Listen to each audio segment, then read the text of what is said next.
අටම තෙරුවන් සරණයි. තෙරුවන් සරණයි ස්වාමීන් වහන්සේ. නමෝ තස් භගවතු අරහතු සම්මා සම්බුද්දස්ස. නමෝ තස් භගවතු අරහතු සම්මා සම්බුද්දස්ස. නමෝ තස් භගවතු අරහතු සම්මා සම්බුද්දස්ස. සියලු දෙනාටම තෙරුවන් සරණ ප්‍රාර්ථනා කරනවා. අද 2021 වර්ෂයේ අගෝස්තු මාසයේ 6 වෙනි සිකුරාදා සෑම සිකුරාදා දිනකම පවත්වාගෙන ලබන සූත්‍ර අධ්‍යයන පන්තිය අදත් ආරම්භ වෙන්නේ. අපි එංගලන්තයේ තේම්ස් බෞද්ධ විහාරස්ථානයේදී ආරම්භ කරන ලද මේ සූත්‍ර අධ්‍යයන පන්තිය මේ වන විට ශ්‍රී ලංකාවේ සිට ක්‍රියාත්මක වෙන්නේ. ඉතින් අපේ කල්යාණ මිත්‍ර හිතවත් සියලු දෙනාමත් සමග ලෞතර බුදු පියාණන් වහන්සේ විසින් දේශනා කළ ශ්‍රී සද්ධර්මය අධ්‍යයනය කිරීම සඳහා හැදෑරීම සඳහා හඳුනා ගැනීම සඳහා උන්වහන්සේගේ දේශනාවන් සූත්‍ර අන්තර්ගතයන් පිළිබඳව අධ්‍යයනය කරමින් හදාරමින් විමසමින් මේ සාකච්ඡාවට අපි පවත්වන්නේ. දැන් අවුරුදු ගණනාවක පටන්ම මේ කාර්ය අපි දිගින් දිගටම සිදු කරගෙන ආවා. ඉතින් ඒක මේ ඉංග්‍රීසි භාෂාවෙනුත් අපි සූත්‍රය කියවලා පාලි භාෂාවෙනුත් කියවලා ඊළඟට සිංහල භාෂාවෙන් තවදුරටත් ඒක පැහැදිලි කරමින් සිංහලෙනුත් කියවීමක් වශයෙන් තමයි කරන්නේ. ඒතර මේ භාෂා තුනෙන්ම සූත්‍රය පිළිබඳව කියවීමක් සිද්ධ කරනවා. ඒ වගේම ඕනෑම කෙනෙකුට අවශ්‍ය වෙලාවක ප්‍රශ්න නගන්ට ගැටලු මතු කරන්න පුළුවන්. ඒ වගේම ඔබේ මතේ ප්‍රකාශ කරන්නත් පුළුවන්. අපි හැම කෙනාටම තම තමන්ගේ අදහස් තියෙනවා ධර්ම කරුණු සම්බන්ධයෙන්. ඒවා ඔබට නිදහසේ ඉදිරිපත් කරන්න පුළුවන්. තමන්ගේ මතේ අනික් සියලු දෙනාම පිළිගන්නවද නැද්ද කියන එක වෙනම කාරණයක්. නමුත් තමන්ගේ මතේ අදහස ඉදිරිපත් කරන්න පුළුවන්. ඒ වගේම අපිට දහම සාකච්ඡා කරලා හඳුනා ගන්නට නිදහස් ස්ථානයක් මේ සිකුරාදා දිනේ සූත්‍ර අධ්‍යයන පන්තිය. ඒ නිසා අපි සියලු දෙනාටම ඒ සඳහා සහභාගී වෙලා එහි ප්‍රයෝජනය ලබා ගන්නට පුළුවන්. දේශනාවක් හැටියට ඉදිරිපත් කරනවට වැඩිය සාකච්ඡාවක් වෙන එකයි හොඳ. ඒ සඳහා ඔබ සියලු දෙනාම උපරිම ආකාරයෙන් දායක වෙන ලෙස මම කරුණාවෙන් මතක් කරනවා. මම කැමරාව ඔෆ් කරලා ස්ක්‍රීන් එක ෂෙයා කරනවා.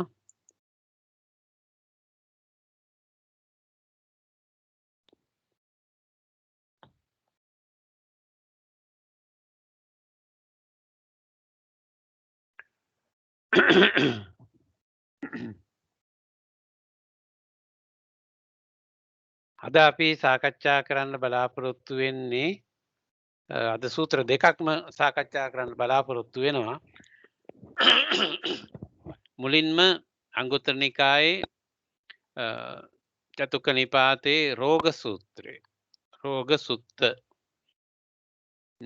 මේකත් ටිකක් ප්‍රයෝජනවත් සූත්‍රයක්. අපිට ඒක හඳුනාගත යුතු. මීට කලින් අපිට ඒක පිළිබඳව අධ්‍යයනය කරන්න ඉඩක් ලැබුණේ නැහැ.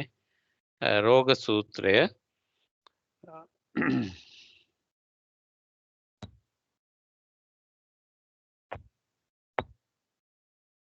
This was said by the Buddha. There are two kinds of illness. What two?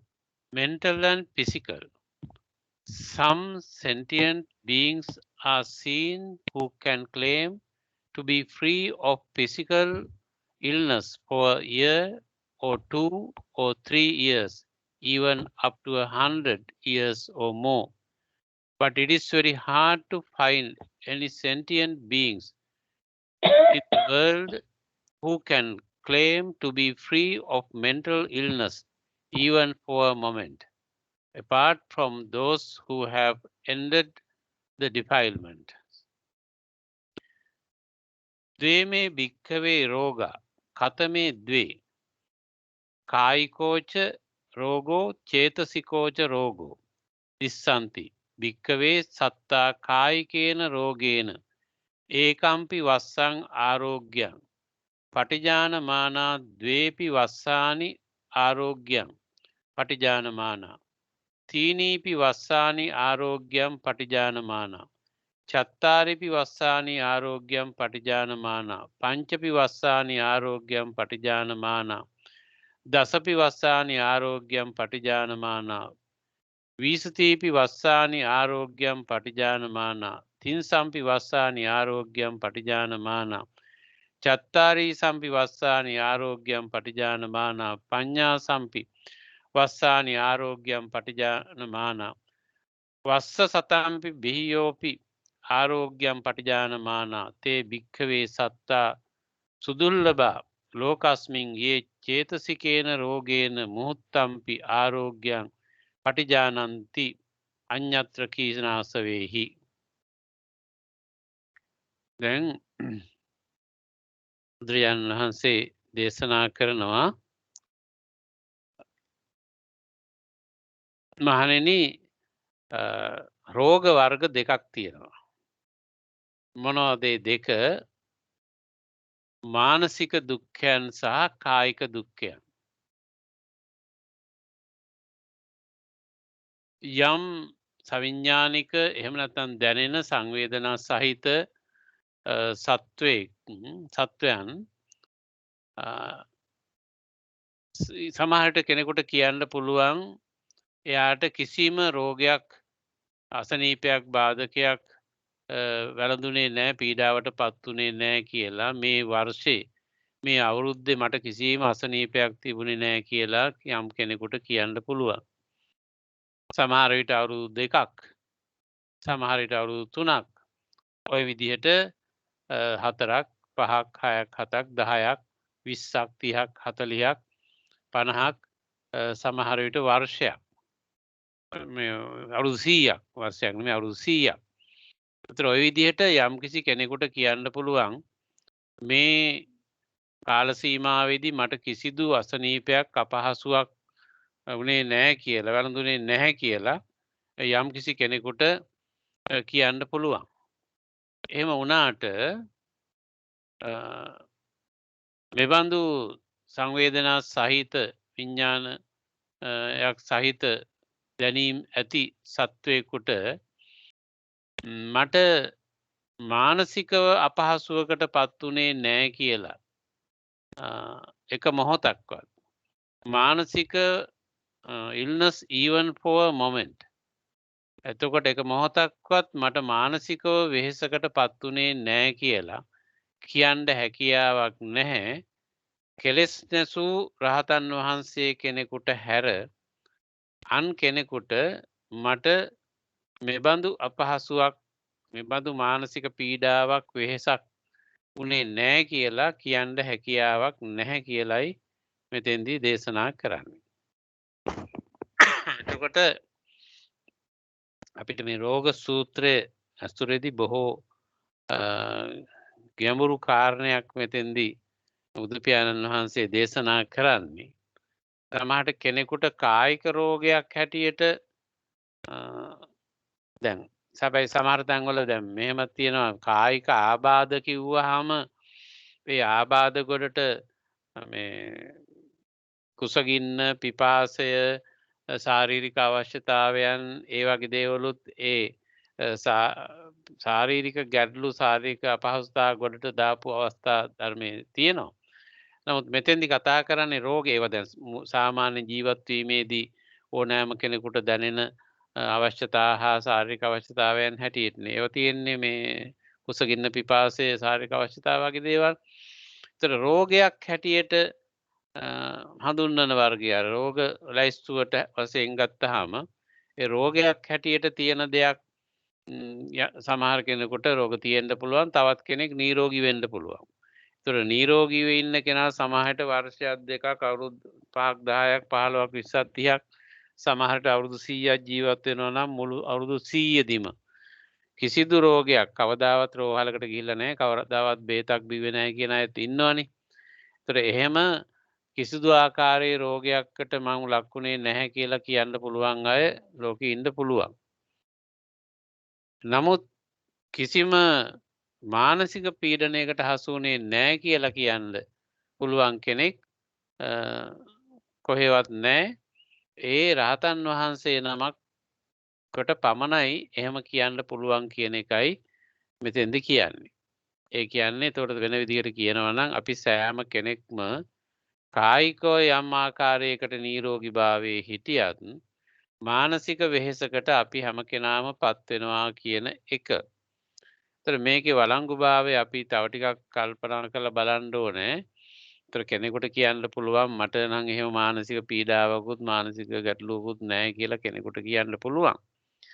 එතකොට අපි එහෙම කිව්වට මෙහෙම පැත්තක් තියෙනවා ඒකේ. දැන් මම සරල උදාහරණයක් කිව්වොත් එහෙම අපි කායික පැත්තෙන් අරගෙන දැන් අපි සාමාන්‍යයෙන් ඉන්න කෙනෙක් කොට අපි මේ රිලැක්සේෂන් ටෙක්නික් එකක් භාවිතා කරලා එයා ෆිසිකලි රිලැක්ස් කළොත් ඒකට මේ සරල මට්ටමින් හෝ දැඩි මට්ටමින් හෝ එක එක මට්ටම් තියෙනවා නේ රිලැක්ස් කිරීමේ. ඒ කවර හෝ ආකාරයකින් අපි රිලැක්සේෂන් ටෙක්නික් භාවිතා කරලා එයාව රිලැක්ස් කළොත් කායිකව ඒ රිලැක්ස් කරලා ඉවරලා අපි යාගෙන් ඇහුවොත් දැනට ඔබට දැනෙන සුවේ පහසුව මොකක්ද කියලා ලොකු පහසුවක් දැනෙනවා කියලා එයා කියනවා. හැම විටම වාගේ එහෙම කියනවා. එතකොට ඒ රිලැක්ස් කරන්න ඉස්සර වෙලා එයාගෙන් ඇහුවාම ඔයාට මොකුත් අපහසුවක් තියනවද ඇඟට අපහසුවක් තියනවද කියලා ඇහුවාම එයා කියනවා නෑ මොකුත් අපහසුවක් නෑ කිසි ගැටලුවක් නෑ කියලා එයා කියනවා. ඊට පස්සේ රිලැක්ස් කරලා ඉවර වෙලා ඇහුවාම ලොකු පහසුවක් තියනවා කියලා කියනවා. එහෙනම් අපි අර ඒ පහසු කායිකවත් අපි අර පහසුව භුක්ති විඳලා නෑනේ. එහෙමනම් ඊට වඩා පහසුවක් ඇඟට දැනෙන්න පුළුවන්කම තියෙද්දී ඊට වඩා අඩු පහසුවක් සහිතවනේ අපි අර ශාරීරිකවත් ඉඳලා තියෙන්නේ. ඒතර ඔය කායික සම්බන්ධයෙන් මම එතෙන්ද කිව්වේ. මානසිකවත් එහෙම තමයි. මානසිකව දැන් අපි මුකුත්ම කෙනකින් ඇහුවාම ඔබට මුකුත් අපහසුවක් වෙහෙසක් පීඩාවක් තියනවද කියලා කිව්වාම නෑ මට මුකුත් අපහසුවක් නෑ මම හොඳින් ඉන්නවා සන්තෝෂයෙන් ඉන්නවා එහෙම කියලා කියන්න පුළුවන්. නමුත් සමහරට එයා මානසිකව රිලැක්ස් වෙන පහසුවටපත් වෙන කිසියම් අභ්‍යාසයක් හෝ කීපයක් හෝ කරලා ඉවරලා එයාගෙන් ඇහුවොත් එහෙම මොකද දැන් ඔබට දැනෙන්නේ කියලා මට ලොකු පහසුවක් සුවයක් සැනසීමක් දැනෙනවා කියලා තමයි එයා උත්තර දෙන්නේ. ඒතර ඒ කියන්නේ අපිට මීට වඩා සුවයකින් පහසුවකින් ඉන්න පුළුවන්කම තියෙද්දී අපි ඒ සුවයෙන් පහසුවෙන් නෙමෙයි ඉන්නේ ඊට වඩා අඩු පහසුවකින් තමයි අපි ඉන්නේ කියන එක. මේක කායිකවත් තියෙනවා මානසිකවත් තියෙනවා. එතකොට නිසා අපි සාමාන්‍යයෙන් කායිකවත් අපි නිරෝගී පහසුයි කියලා කිව්වට ඊට වඩා පහසුවක් ඕන නම් කෙනෙකුට භුක්ති විඳින්න පුළුවන් කායිකවත්. ඒතර මානසිකවත් අපි කරදරයක් නැහැ පහසුවෙන් ඉන්නවා හොඳින් ඉන්නවා කියලා අපි කියනවා සාමාන්‍යයෙන් කියන්න පුළුවන්. නමුත් ඊට වඩා සුවයෙන් පහසුවෙන් ඕන නම් ඉන්න පුළුවන්කම තියෙනවා. එතකොට මෙන්න මේ විදිහට අපි ඕනෑම කෙනෙකුගේ මේ දැනෙන සුවය පහසුව කියන එකෙත් ලොකු විෂමතාවයන් තියෙනවා. එතකොට අර යම් කිසි කෙනෙක් සුවයෙන් පහසුවෙන් ඉන්නවා කියන කෙනාට දැනෙන තත්වයට වඩා මහා විශාල ගැඹුරු සුවයක් පහසුවක් තව එයාට ඕන නම් විඳින්න පුළුවන්කම තියෙන්න පුළුවන්. තවත් කෙනෙක් සුවයෙන් පහසුවෙන් ඉන්න කෙනා ඔයිටත් වඩා යම් මට්ටමක සුවයක් කරා යන්නත් පුළුවන්. ඒ ලොකු පරාසයක් තුල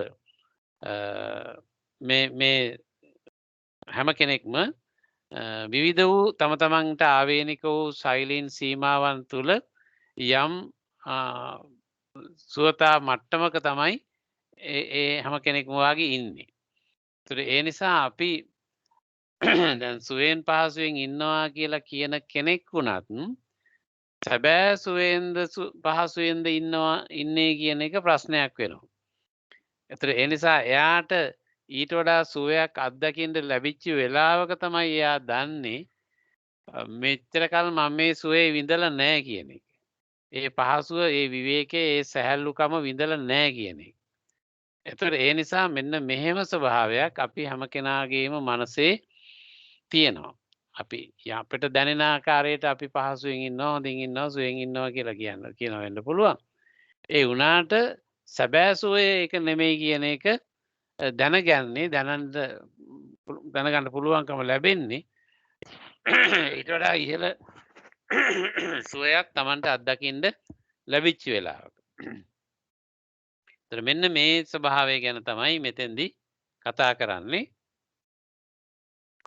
ධර්මයේ තුල මේ සූත්‍රය තුල ඒ බඳු ගැඹුරක් මේ කායික තත්ත්වය හා මානසික තත්ත්වය සම්බන්ධයෙන් කියනවා, කතා කරනවා. ඔබේ මුකුත් අදහසක් එහෙම කියනවද මේ සම්බන්ධයෙන්?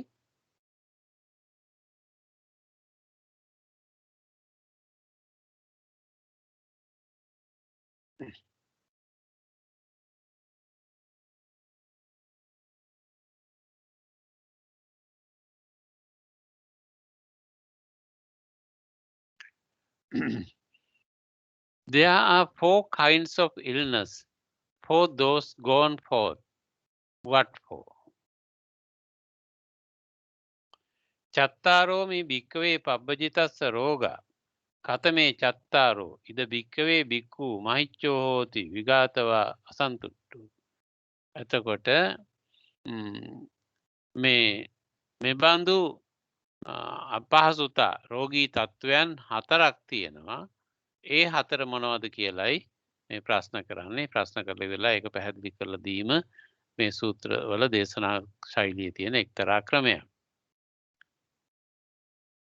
To start with, a person has many wishes, is frustrated, and is not content with any kind of robes, arms, food, lodgings, and medicines and supplies for the sick. Because of this, they focus their corrupt wishes on being looked up to and on getting material possessions, honor, and popularity.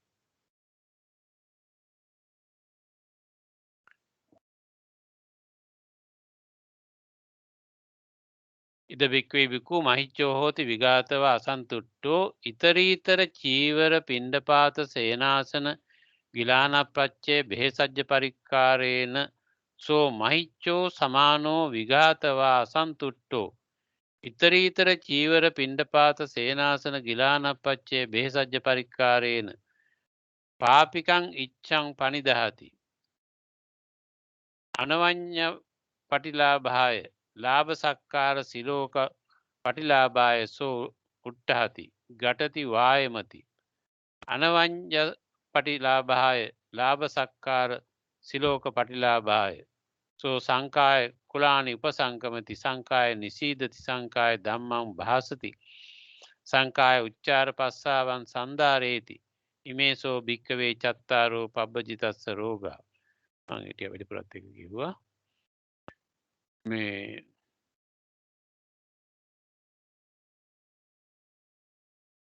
So start with, a person has many wishes, is frustrated, and is not content with any kind of robes, arms, food, lodgings, and medicines and supplies for the sick.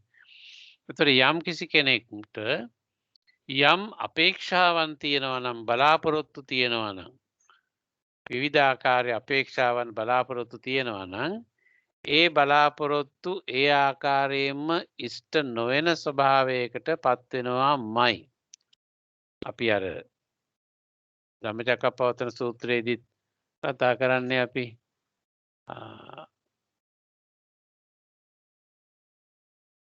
ප්‍රියයි අප්පියෙහි පියෙහි විප්පයෝගෝ දුක්ඛෝ අප්පියෙහි සම්පයෝගෝ දුක්ඛෝ යම් පිච්ඡං නලබති තම්පි දුක්ඛං කියලා දුක පිළිබඳව කරන විග්‍රහයේදී එතකොට ප්‍රිය විප්‍රයෝගය ප්‍රිය අයගෙන් අපිට වෙන් වෙන්න සිදු වුණාම අය හෝ දේවල් වෙන්න පුළුවන්. පුද්ගලයෝ වෙන්න පුළුවන්, සත්වයෝ වෙන්න පුළුවන්, ගස්කොළන් වෙන්න පුළුවන්, උපකරණ වෙන්න පුළුවන්, දේවල් වෙන්න පුළුවන්, භෞතික හිමි කර ගැනීම වෙන්න පුළුවන් ඕනෑම දෙයක්. කවර හෝ දෙයකට අපි ප්‍රිය වුණොත් එහෙම කැමති වුණොත් එහෙම ඒ කැමති වෙන එක ඒක අපිට අහිමි වුණාම ඒක අපිට තවදුරටත් නැති වුණාම ඒ නැතිවීම නිසා ඇතිවෙන විශේෂ අපහසුයක් අපිට දැනෙනවා. එතකොට ප්‍රිය විප්‍රයෝගය කියන. ඒ වගේම අනිත් පැත්තට අපි අකමැති දේවල් අපිට ප්‍රිය නොවන දේවල් වලට අපිට සමීප වෙන්න වුණාම අප්‍රිය සංප්‍රයෝගය කියන එක ඒකත් අපිට වෙහෙසක් අපහසුවක් බවට පත් වෙනවා.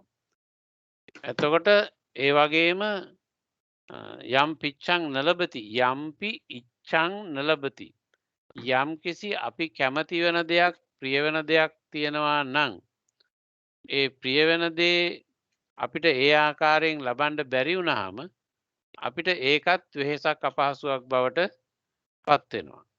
එතකොට ප්‍රියයන්ගෙන් වෙන්වීමත් අප්‍රියයන් හා එකතු වෙන්න වීමත් අපි කැමති දේවල් ඒ ආකාරයටම සිදු නොවීමත් කියන කරුණු ටික. එතකොට මේකෙති පුද්ගල විතරක් නෙමෙයි පුද්ගල විතරක් නෙමෙයි සත්වය වෙන්න පුළුවන්. අනිකුත් භෞතික වස්තු උපකරණ දේවල් වෙන්නත් පුළුවන් ඕනෑම දෙයක්. ප්‍රිය වෙන්නා වූ ඕනෑම දෙයක්. අප්‍රිය වන්නා වූ ඕනෑම දෙයක්. පතන්නා වූ ඕනෑම දෙයක් කියන එක. එතකොට මේ කියන කැටගරිස් වලට මේ කියන කණ්ඩායම් වලට අපි ඕනෑම කෙනෙකුගේ අපේක්ෂාවන් සම්බන්ධ වෙනවා. අපි හැම වෙලේම මොනවා හරි කැමති වෙමින් ඉන්නවා, එක්කෝ අකමැති වෙමින් ඉන්නවා. එහෙම නැත්නම් යම් දේවල් ලබා ගන්න ඕනෑ කියන අදහසකින් තමයි හැම විටම ඉන්නේ. ඒක ඉතින් උදේ නැගිට වෙලේ ඉඳන් රෑ නිින්දට යනකම්ම අපි සියලු දෙනා තුළම ක්‍රියාත්මක වෙන අවශ්‍යතා සමූහයක්නේ. ඒතර ඒවත් එක්කයි අපි හැම කෙනෙක්ම ඉන්නේ මේ ප්‍රිය වෙන අප්‍රිය වෙන දේවල් කැමති අකමැති වෙන දේවල් සහිත ලෝකයක තමයි අපි හැම කෙනෙක්ම ඉන්නේ. ඒතර ඒවා විශේෂයෙන්ම අපේ ආහාර පාන, ඇඳුම් පැළඳුම්, අපේ වාසස්ථාන හා බේත් හේත් කියන ඒවා. එතකොට මේක භික්ෂුවක් හැටියට ගත්තොත් එහෙම චීවර පිණ්ඩපාත ගිලාන ප්‍රත්‍ය සේනාසන හැටියට ගිහි අය සම්බන්ධයෙන් ගත්තොත් ආහාර පාන ඇඳුම් පැළඳුම් නිවාස බේත් හේත් කියන මේ මූලික අවශ්‍යතාත් එක්ක අපි සියලු දෙනාගේම අවශ්‍යතාවයන් කෙලවරක් නැතුව බැඳෙනවා. ඒතර ඒවත් එක්කයි අපිට ඉන්න සිද්ධ වෙන්නේ ඒවට අපිට අවශ්‍ය වෙනවා. ඒවා ඉෂ්ට කරගන්න අපිට හැම වෙලේම ඕනෑකම අපේ හිතවල ඇති වෙනවා. ඒතර ඒ නිසා ඒ කියන අවශ්‍යතාවයන් එක්ක අපි නිතරම ජීවත් වෙනවා නම් ඒවා ඒ ආකාරයටම අපිට හිමි කරගන්න බැරි වීම කියන එකත් ඒ සමගම ඇති වෙනවා. අපි ප්‍රිය වෙන දේවල් ඒ විදිහටම අපිට ප්‍රියතාවයෙන්ම පවත්වාගෙන යන්න බැරි වෙනවා විවිධ හේතු නිසා. අප්‍රසන්න අකමැති වෙන දේවල් අපිට ලංවීම කියන එකත් අපිට වළක්වන්න බැරි ආකාරයෙන් අප්‍රසන්න අකමැති දේවල් සිද්ධ වෙමින් පවතිනවා. ඒ වගේම අපි කැමති වෙන දේවල් අපිට ලබා ගන්න ඕන කියලා හිතෙන දේවල් ඒ ආකාරයෙන්ම ලබා ගන්න බැරි වෙන තත්වයක් හැම විටම ඇති වෙමින් තියෙනවා. ඒතර ඒ නිසා අපි ඕනෑම කෙනෙකුට මේ කියන ගැටලුවට අනිවාර්යයෙන්ම මුහුණ දෙන්න සිද්ධ වෙනවාමයි. එතකොට ඒ නිසා හැම කෙනෙක්ම මේ කියන අවශ්‍යතාවයන් සමග සම්බන්ධ වෙමින් තමයි ඉන්න සිද්ධ වෙන්නේ. Because of this, they focus their corrupt wishes on being looked up to and on getting material possessions, honor and popularity.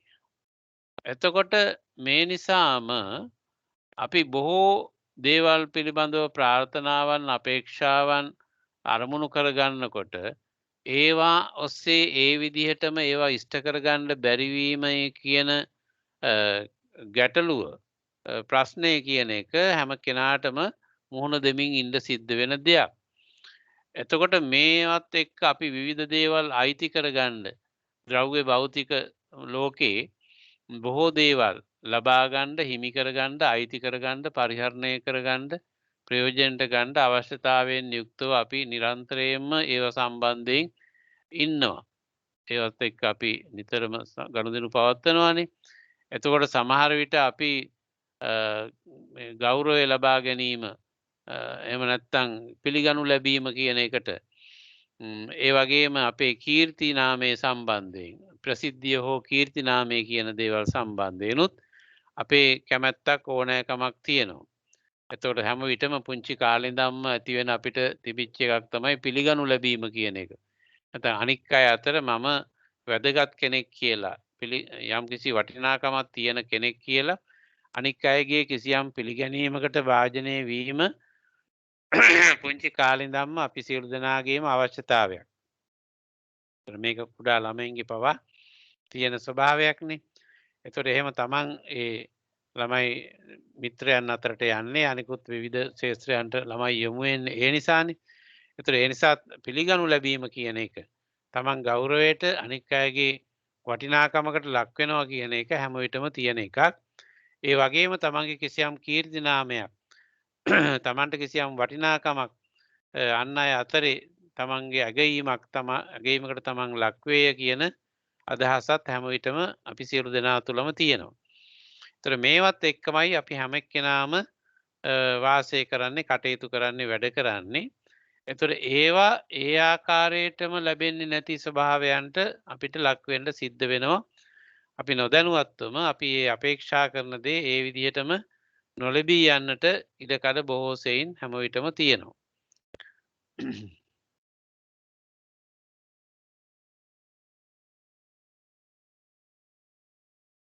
They try hard, strive, and make an effort to get these things. ඉස්සෙල්ලා කියුණා. ඒ නිසා හැම කෙනෙක්ම ඊ타මාත්ම දැඩි උත්සාහයක් ගන්නවා, වෙහෙසක් ගන්නවා මේ දේවල් ලබා ගන්නට නිරන්තර උත්සාහයක යෙදෙමින් තමයි හැම විටම හැම කෙනෙක්ම කටයුතු කරන්නේ. තමන්ගේ උදේ ඉඳන් රැ වෙනකන් දවස පුරාත් මුළු ජීවිත කාලයේත් හැම විටම මේ කියපු දේවල් ලබා ගන්න, හිමි කරගන්න, අයිති කරගන්න සූදානමින් මහන්සි වෙමින් තමයි හැම කෙනෙක්ම ඉන්නේ. අපි ඉගෙන ගන්නෙත් ඒ සඳහා අපිව පොළඹවනු ලබන්නේ අනාගතයේදී හොඳින් ජීවත් වෙන්න, ලස්සනට ජීවත් වෙන්න, පහසුවෙන් ජීවත් වෙන්න කියලා. ඊට පස්සේ රැකියාවලට අපි යොමු වෙන්නෙත් ඒ විදිහට අවශ්‍ය උපයා ගැනීම සඳහා, ජීවත් වීම සඳහා අවශ්‍ය දේවල් ලබා ගැනීමට. ව්‍යාපාර කටයුතු වලට සම්බන්ධ වෙන්නෙත් ඒ නිසා. අනිකුත් බොහෝ කටයුතු ඒ සම්බන්ධයෙන් දියුණු කරගන්න උත්සාහ කරන්නෙත් ඔය අවශ්‍යතාවය මත. ඒ නිසා පුංචි කාලේ ඉඳන්ම වයස්ගත වෙනකම්ම මේ කියන අවශ්‍යතාවයන් සම්පූර්ණ කරගන්නට හැම කෙනෙක්ම වෙහෙසමින් යෙදෙමින් තමයි ඉන්නේ.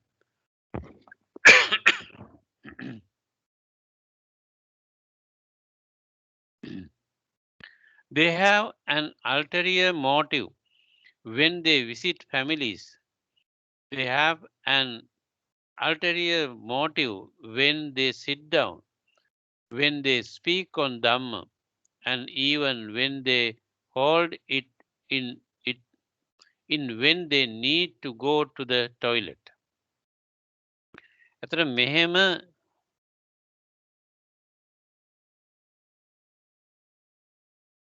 තස්මාතිය භික්කවේ ඒවන් සික්ඛිතබ්බං. ඒක අපි මෙතන කිව්වා. අතරිතර මෙට කිව්වා. එතකොට දැන් මේ විදියට අපි සියලු දෙනා තුලම සැඟවුණු අවශ්‍යතාවයක් තියෙනවා.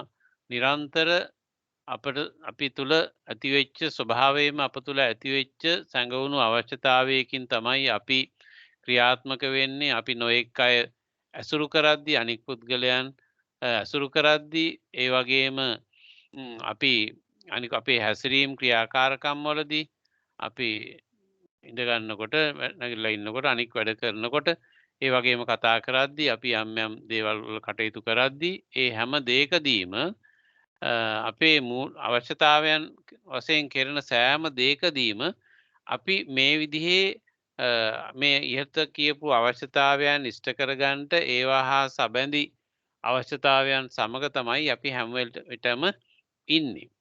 ඒතර ඒ නිසා ඒ අවශ්‍යතාවයන් අපිට කැමති විදිහටම අපිට ඒවා ලබන්න හැම විටම බැරි වෙනවා. මොකද දැන් අපිට ඕන වුණාට අපි කැමති වුණාට ඒ සඳහා විවිධ බාධක ඇති වෙනවා. අපි කෙනෙකුට යමක් කරන්න කියලා කිව්වහම එයා අපි කියපු විදිහට මේක කරන්නේ නැහැනේ. ඒක කරන්න එයාට බැරි වෙන්න විවිධ හේතු යෙදෙන්න පුළුවන්. ඒ හේතු මොනවා වුණත් අපි කියපු විදිහටම එයා ඒක නොකළාම අපේ හිතට හොඳ නැති වෙනවා, වෙහෙසක් වෙනවා, අපහසුයක් වෙනවා. අපි කෙනෙකුට එන්න කිව්වත් එයා එන්න කියපු වෙලාවටම ආවේ නැත්නම් එහෙම අපි වෙහෙසටපත් වෙනවා, ඒ සම්බන්ධයෙන් පීඩනයකටපත් වෙනවා. ඉතින් මෙහෙම ඉතාමත්ම කුඩා දේවල් සම්බන්ධයෙන් පවා අපි අපේ දරුවෝ ඇද්දැඩි කරනකොට අපි බලාපොරොත්තු වෙන ඉලක්ක තියෙනවා. ඒගොල්ලෝ යොමු කරන්න බලාපොරොත්තු වෙන තත්ත්වයන් තියෙනවා. ඒ තත්ත්වවලට ඒ විදිහටම යොමු කරන්න බැරි වෙන්න පුළුවන්. ඒ වගේම ඒගොල්ලන්ගේ ගුණගරුකභාවය එහෙම නැත්නම් අපිත් සමග තියෙන සම්බන්ධතාවයේ ප්‍රමාණය, අපි කෙරෙහි දක්වන ආදරය, සෙනෙහස, සැලකිල්ලේ ප්‍රමාණය මේවා ගැන අපේ හැම කෙනාගේම තියෙනවා කිසියම් මේ නිර්ණායකයන්. එහෙම නැත්නම් සැලසුම් තියෙනවා අපි. ඒ කියන්නේ අපි සියලු දෙනා තුළම තියෙන දෙයක් තමයි අපි හැම කෙනෙක් තුළම කිසියම් මේ අයිඩියල් මෝඩ් එකක් තියෙනවා. අපි මෙන්න මෙහෙම තමයි තියෙන්න ඕනේ කියලා කිසියම් පරමාදර්ශී මේ සලස්මක් තියෙනවා. මේක අපි හැමදෙනා තුළම තියෙන එකක්. ඒක අපි අර කලින් කියපු ආහාර පාන, ඇඳුම් පැළඳුම්, නිවාස, බේත් හේත් මේ කියන හැම දෙයක් සම්බන්ධයෙන්ම මේ අයිඩියල් මොඩල් එකක් අපි අපේක්ෂා කරනවා. හැම කෙනෙක්ම පරමාදර්ශී ආකෘතියක් බලාපොරොත්තු වෙනවා. අපේ කෑම බීම සම්බන්ධයෙන් වුණත්, ඇඳුම් සම්බන්ධයෙන් වුණත්, ආභරණ සම්බන්ධයෙන් වුණත්, ගෙවල් දොරවල් සම්බන්ධයෙන් වුණත්, ගෘහ භාණ්ඩ සම්බන්ධයෙන් වුණත්, යාන වාහන සම්බන්ධයෙන් වුණත්, අපේ mode of life එක ජීවත් වීමේ ශෛලිය සම්බන්ධයෙන් වුණත් හැම එකේදීම අපි අපේ තුල සකස් වෙච්ච මේ කිසියම් පරමාදර්ශී මොඩල් එකක් තියෙනවා. එතකොට මේ මොඩල් එක අපි හැම වෙලේම achieve කරගන්න, ළඟා කරගන්න, හිමි කරගන්න, සාක්ෂාත් කරගන්න හැම වෙලේම ඕනකමක් අප තුල තියෙනවා. දැන් කෙනෙක් ඕනම කෙනෙක් විවාහ ජීවිතයට ඇතුළු වෙනකොටත් එයා තුළ තියෙනවා විවාහ වෙන තැනත්තා විවාහ වෙන තැනත්තා හෝ තැනැත්තිය මෙන්න මේ ආකාර වෙන්න ඕන කියලා මොඩල් එකක් තියෙනවා. ඒ තැනත්තා හමු වෙනකන් තමයි බොහෝ විට හොයමින් ඉන්නේ. දැන් අපි අර අපේ ධර්ම සාහිත්‍යයේ සඳහන් වෙනවා කුස රජුරෝ මේ තමන් බලාපොරොත්තු වෙන කාන්තාවගේ රූපේ රත්තරනින් නෙළුවා කියලා. ප්‍රභාවතී පස්සේ කාලේ හම්බුනේ ප්‍රභාවතී වශයෙන්. එතකොට ප්‍රභාවතී හම්බ වෙන්න ඉස්සර වෙලා මම බලාපොරොත්තු වෙන්නේ මෙන්න මේ විදිහේ කාන්තාවක් හම්බුනොත් තමයි මං විවාහ වෙන්නේ කියලා කුස කුමාරයා විවාහ නොවී හිටියා කියනවනේ දෙමාපිය කොච්චර ඉල්ලා හිටියම් කළත් එයා මේ රූපයක් නෙළුවා රත්තරනින් මං බලාපොරොත්තු වෙන්නේ මෙන්න මෙහෙම කාන්තාවක් මට ලැබුණොත් තමයි මං විවාහ වෙන්නේ කියලා. එතකොට මේක මේ අපේ ධර්ම සාහිත්‍යයේ ප්‍රඥා පාරමිතාව සම්බන්ධයෙන් උමග්ග ජාතකයේ මේ කුස ජාතකයේ තුල තියෙන මේ කතාන්තරයක් මේ සිද්ධියක් මේක කුස ජාතකයේ තුල. එතකොට ඒකෙන් කියවෙන්නේ මේ ප්‍රඥා පාරමිතාවයි කුස ජාතකයේදී කියවෙන මේ පාරමිතාව හැටියට තියෙන්නේ. එතකොට මේ ඒ හැම එකක් තුළම ලොකු අර්ථාන්විත බවක් සිද්ධ වෙනවා. දැන් අපි එකපාරටම මේ කුස කුමාරයා ප්‍රභාවතීගේ රූපයක් ඇඳලා මූර්ති කරලා මෙන්න මෙහෙම කෙනෙක් ඕන කියලා කියන සිද්ධිය විතරයිනේ අපි දකින්නේ. ඒකට දෙමාපියෝ ඒ සඳහා ගැලපෙන කෙනෙක් ඒ විදිහට හොයන්න උත්සාහ කළා. හම්බුණා. ඒ හම්බෙච්ච කෙනා තමයි ප්‍රභාවතී කියලා. අපි ওই කතාන්තරය තමයි අපි කියවන්නේ දන්නේ. නමුත් මේ තුල ලොකු ගැඹුරු මේ මනෝවිද්‍යාත්මක හරයක් ඉදිරිපත් කරනවා. අපි ඔය කුසට තිබිච්ච ඕනෑකම අපි සියලු දෙනා තුළමත් තියෙනවා. එහෙම මේ අයිඩියල් මොඩල් එකක් අපි මේ හදාගෙන තියෙනවා අපි. ඒක සමහරට එකපාරට Tamanට හිතා ගන්න බැරි වෙයි. නමුත් හැම කෙනෙක් තුළම එහෙම මොඩල් එකක් තියෙනවා. ඒතර ඔය වගේම හැම දේ සම්බන්ධයෙන්මත් තියෙනවා. මම පාවිච්චි කරන්න ඕනේ මෙහෙම දෙයක්. මගේ පිඟාන් කෝප්ප වෙන්න පුළුවන්, අනිකුත් උපකරණ වෙන්න පුළුවන්, වෙනත් දේවල් වෙන්න පුළුවන්. ඕනම දෙයක් සම්බන්ධයෙන් මම පාවිච්චි කරන්නේ මෙහෙම එකක්, මට ඕන මෙහෙම එකක් කියන ආකෘතියක් අපි හැම විටම හදා ගන්නවා. එතකොට ඒ නිසානේ මේ වාණිජ්‍ය ව්‍යාපාර අපිට මොඩල් එක හදලා පෙන්වන්න හදන්නේ හැම වෙලේම. ඒගොල්ලෝ ඔය අඩුපාඩු අපේ දන්නවා. අපි හැම දෙනාගේම තියෙන ඔය අඩුපාඩුව දැනගෙන ඒ ආකෘතිය අපිට ඕන ආකෘතියට ආදේශ ඉදිරිපත් කරනවා ඒගොල්ලෝ මේ ඔයා අයිති කරගන්න ඕන හිමි කරගන්න ඕන මෙන්න මේ මොඩල් එකයි කියලා ඒ ආකෘති ඒගොල්ලෝ දෙනවා. ඒගොල්ලෝ දීලා අපිට ඒක අපි අස්සට රිංගවන්න උත්සාහ කරනවා.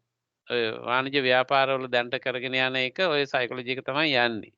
ඒතර ඒ නිසා ඒ අපිට තියෙන ආකෘතිය ඒගොල්ලෝ හදලා දෙන එකක් ඒගොල්ලෝ බලෙන් දෙන්න හදන එකක් තමයි ඔය වෙමින් පවතින්නේ. ඒ කොහොම වුණත් අපි එතකොට අපි සමහරට ඒ ආකෘතියක් අපි බාර ගන්නවා එහෙනම් ඒක තමයි මටත් හොඳ මාත් පාවිච්චි කරන්න ඕනේ ඒ වර්ගයේ එකක් කියලා. අපි බ්‍රෑන්ඩඩ් ඒවා හොයන්නේ නිතරම. අවශ්‍යතාවය පමණක් නෙමෙයි. බොහෝ දෙනා යම් යම් දේවල් හොයනකොට බ්‍රෑන්ඩඩ් ඒවා හොයනවා.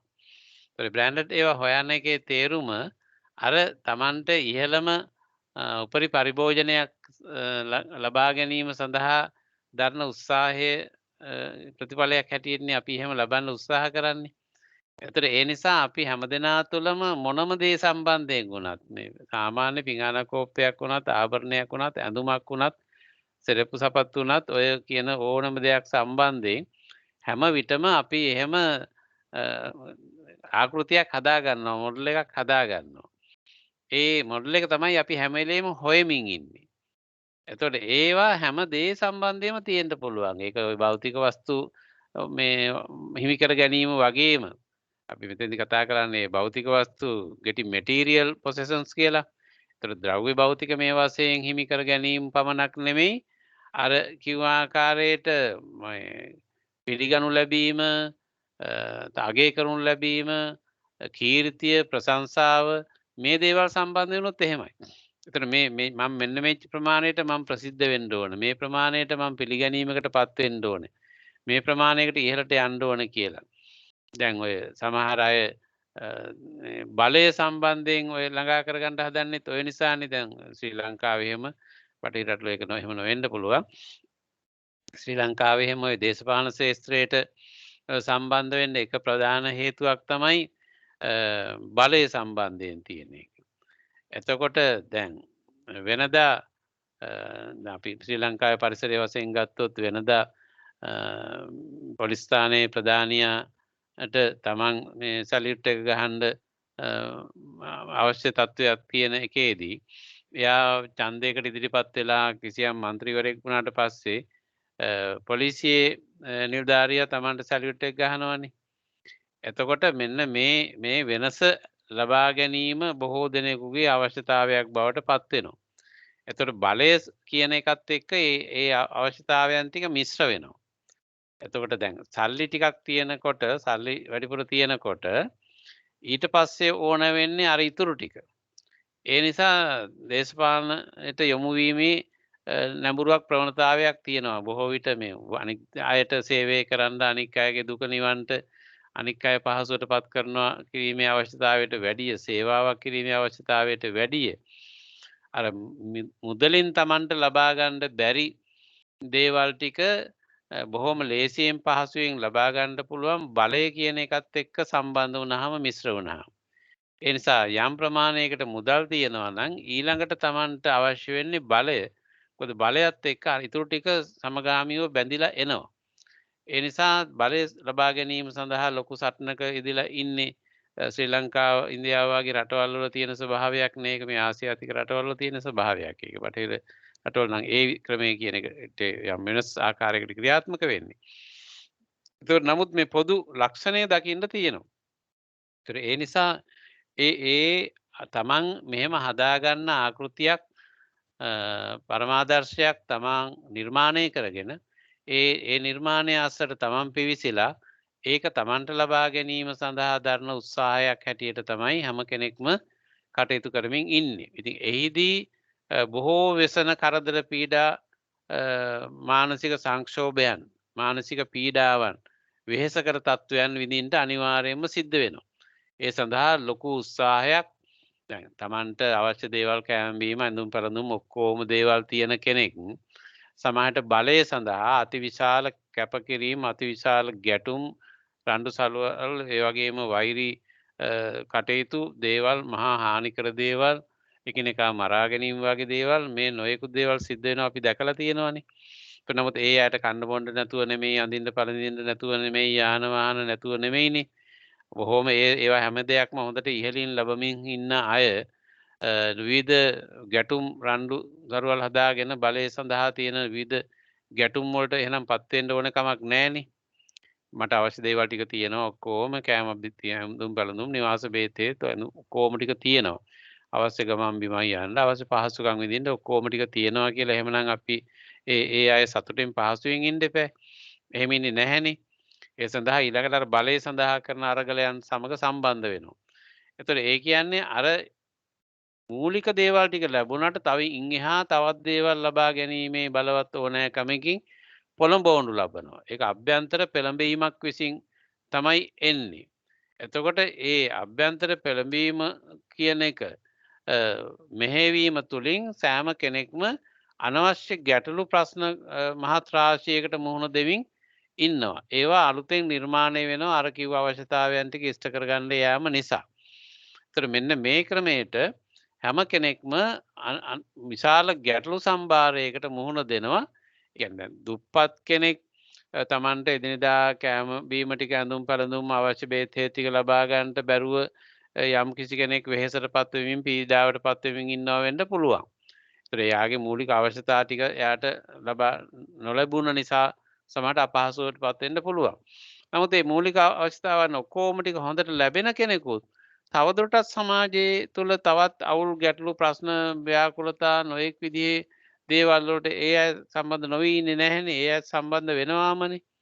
ඒතර ඒ සම්බන්ධ වෙනවා කියලා කියන්නේ අර මූලික දේවල් ටික ඉෂ්ට වෙද්දී ඊළඟට ඇති වෙන අවශ්‍යතාවයන් ටික බලවත් වෙන්න පටන් ගන්නවා.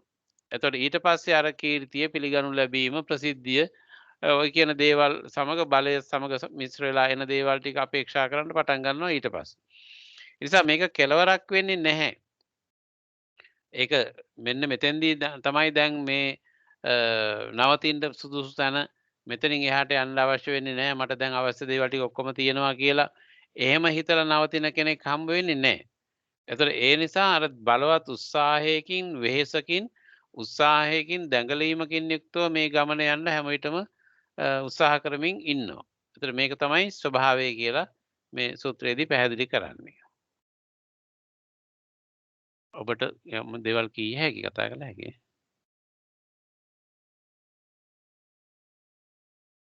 මම කියන දේවල් වලට තවත් ඔබට එකතු කරන්න හා අත්දැකීම් වලින් හා නොයෙකුත් දේවල් වලින් අනික් අයට දැනගන්න සුසු දේවල් තියෙනවා නම් ඒවත් ඔබට කියන්න පුළුවන්.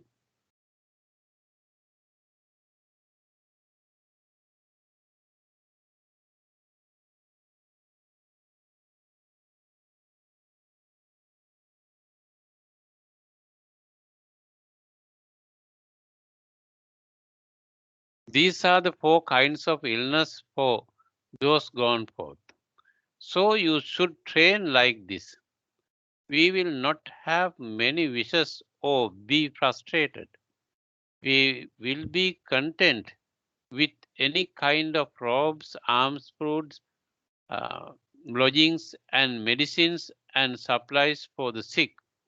We won't focus our corrupt wishes on being looked up to and on getting material possessions, honor, and popularity. We won't try hard, strive, and make an effort to get these things.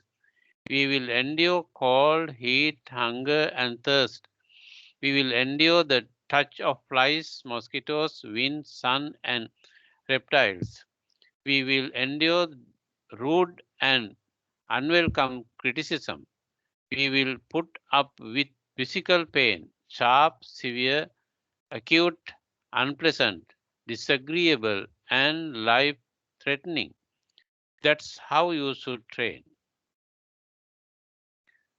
තස්මාතිය භික්කවේ ඒවන් සික්කිතබ්බං න මහිච්චා භවිස්සාම විගාතවන්තෝ අසන්තුට්ටෝ අසන්තුට්ටා ඉත්තරීතර චීවර පිණ්ඩපාත සේනාසන ගිලාන ප්‍රච්චය බෙහෙසජ්ජ පරික්කාරේන න පාපිකං ඉච්ඡං පනිද්දහිස්සාම අනවඤ්ඤ පටිලාභාය ලාභ සක්කාර සිලෝක පටිලාභාය න උට්ඨහිස්සාම න ගටෙස්සාම න වායමිස්සාම අනවඤ්ඤ පටිලාභාය ලාභ සක්කාර සිලෝක පටිලාභාය කමා භවිස්සාම සීතස්ස උන්නස්ස jigacchāය පිපාසාය ඩාංසමකස වාතාතප සිරින්සප සම්පස්සානං දුරුත්තානං දුරාගතානං වචන පතානං uppannānaං සාරීරිකානං වේදනානං දුක්ඛානං නිබ්බානං කරානං කටුකානං අසාතානං අමනාපානං පානහරානං අදිවාසක ජාතිකා භවිස්සාම මාති ඒවංහි වෝ භික්ඛවේ සික්ඛිතබ්බන්ති සත්තම. දැන් ඊළඟට බුදු පියාණන් වහන්සේ දේශනා කරනවා දැන් මේ ගැටලුකාරී ස්වභාවය පැහැදිලි කළානේ මේ අපේක්ෂාවන් ඕනෑකම් අවශ්‍යතාවයන් පදනම් කරගෙන තමයි මේ වෙහෙස වෙන්නේ උත්සාහ කරන්නේ දඟලන්නේ ඒ සඳහා පීඩාවට පත් වෙන්නේ මේ නිසා කියලානේ මානසික පීඩනයකට හැම විටම ලක් වෙන්න සිද්ධ වෙන්නේ මේ දේවල් මත කියලා. එතකොට ඊට පස්සේ මේ විදිහට යන කෙනෙක් මේ විදිහට මේ ගැටලුවට මේ ස්වභාවයට හසු වෙලා ඉන්න කෙනෙක් මෙන්න මේ ආකාරයට හික්මෙන්ට පුළුවන්කම තියෙනවා. We will not have any wishes or be frustrated. එතකොට අපි මේ විදිහේ අපේක්ෂාවන් ඉහළ අපේක්ෂාවන් අපිව පීඩනයට ලක්වෙන්න ඉඩකඩ තියෙන විදිහේ අපේක්ෂාවන් ඇති කරගන්නේ නැතුව ඉන්න උත්සාහ කරන්න කෙනෙකුට පුළුවන්.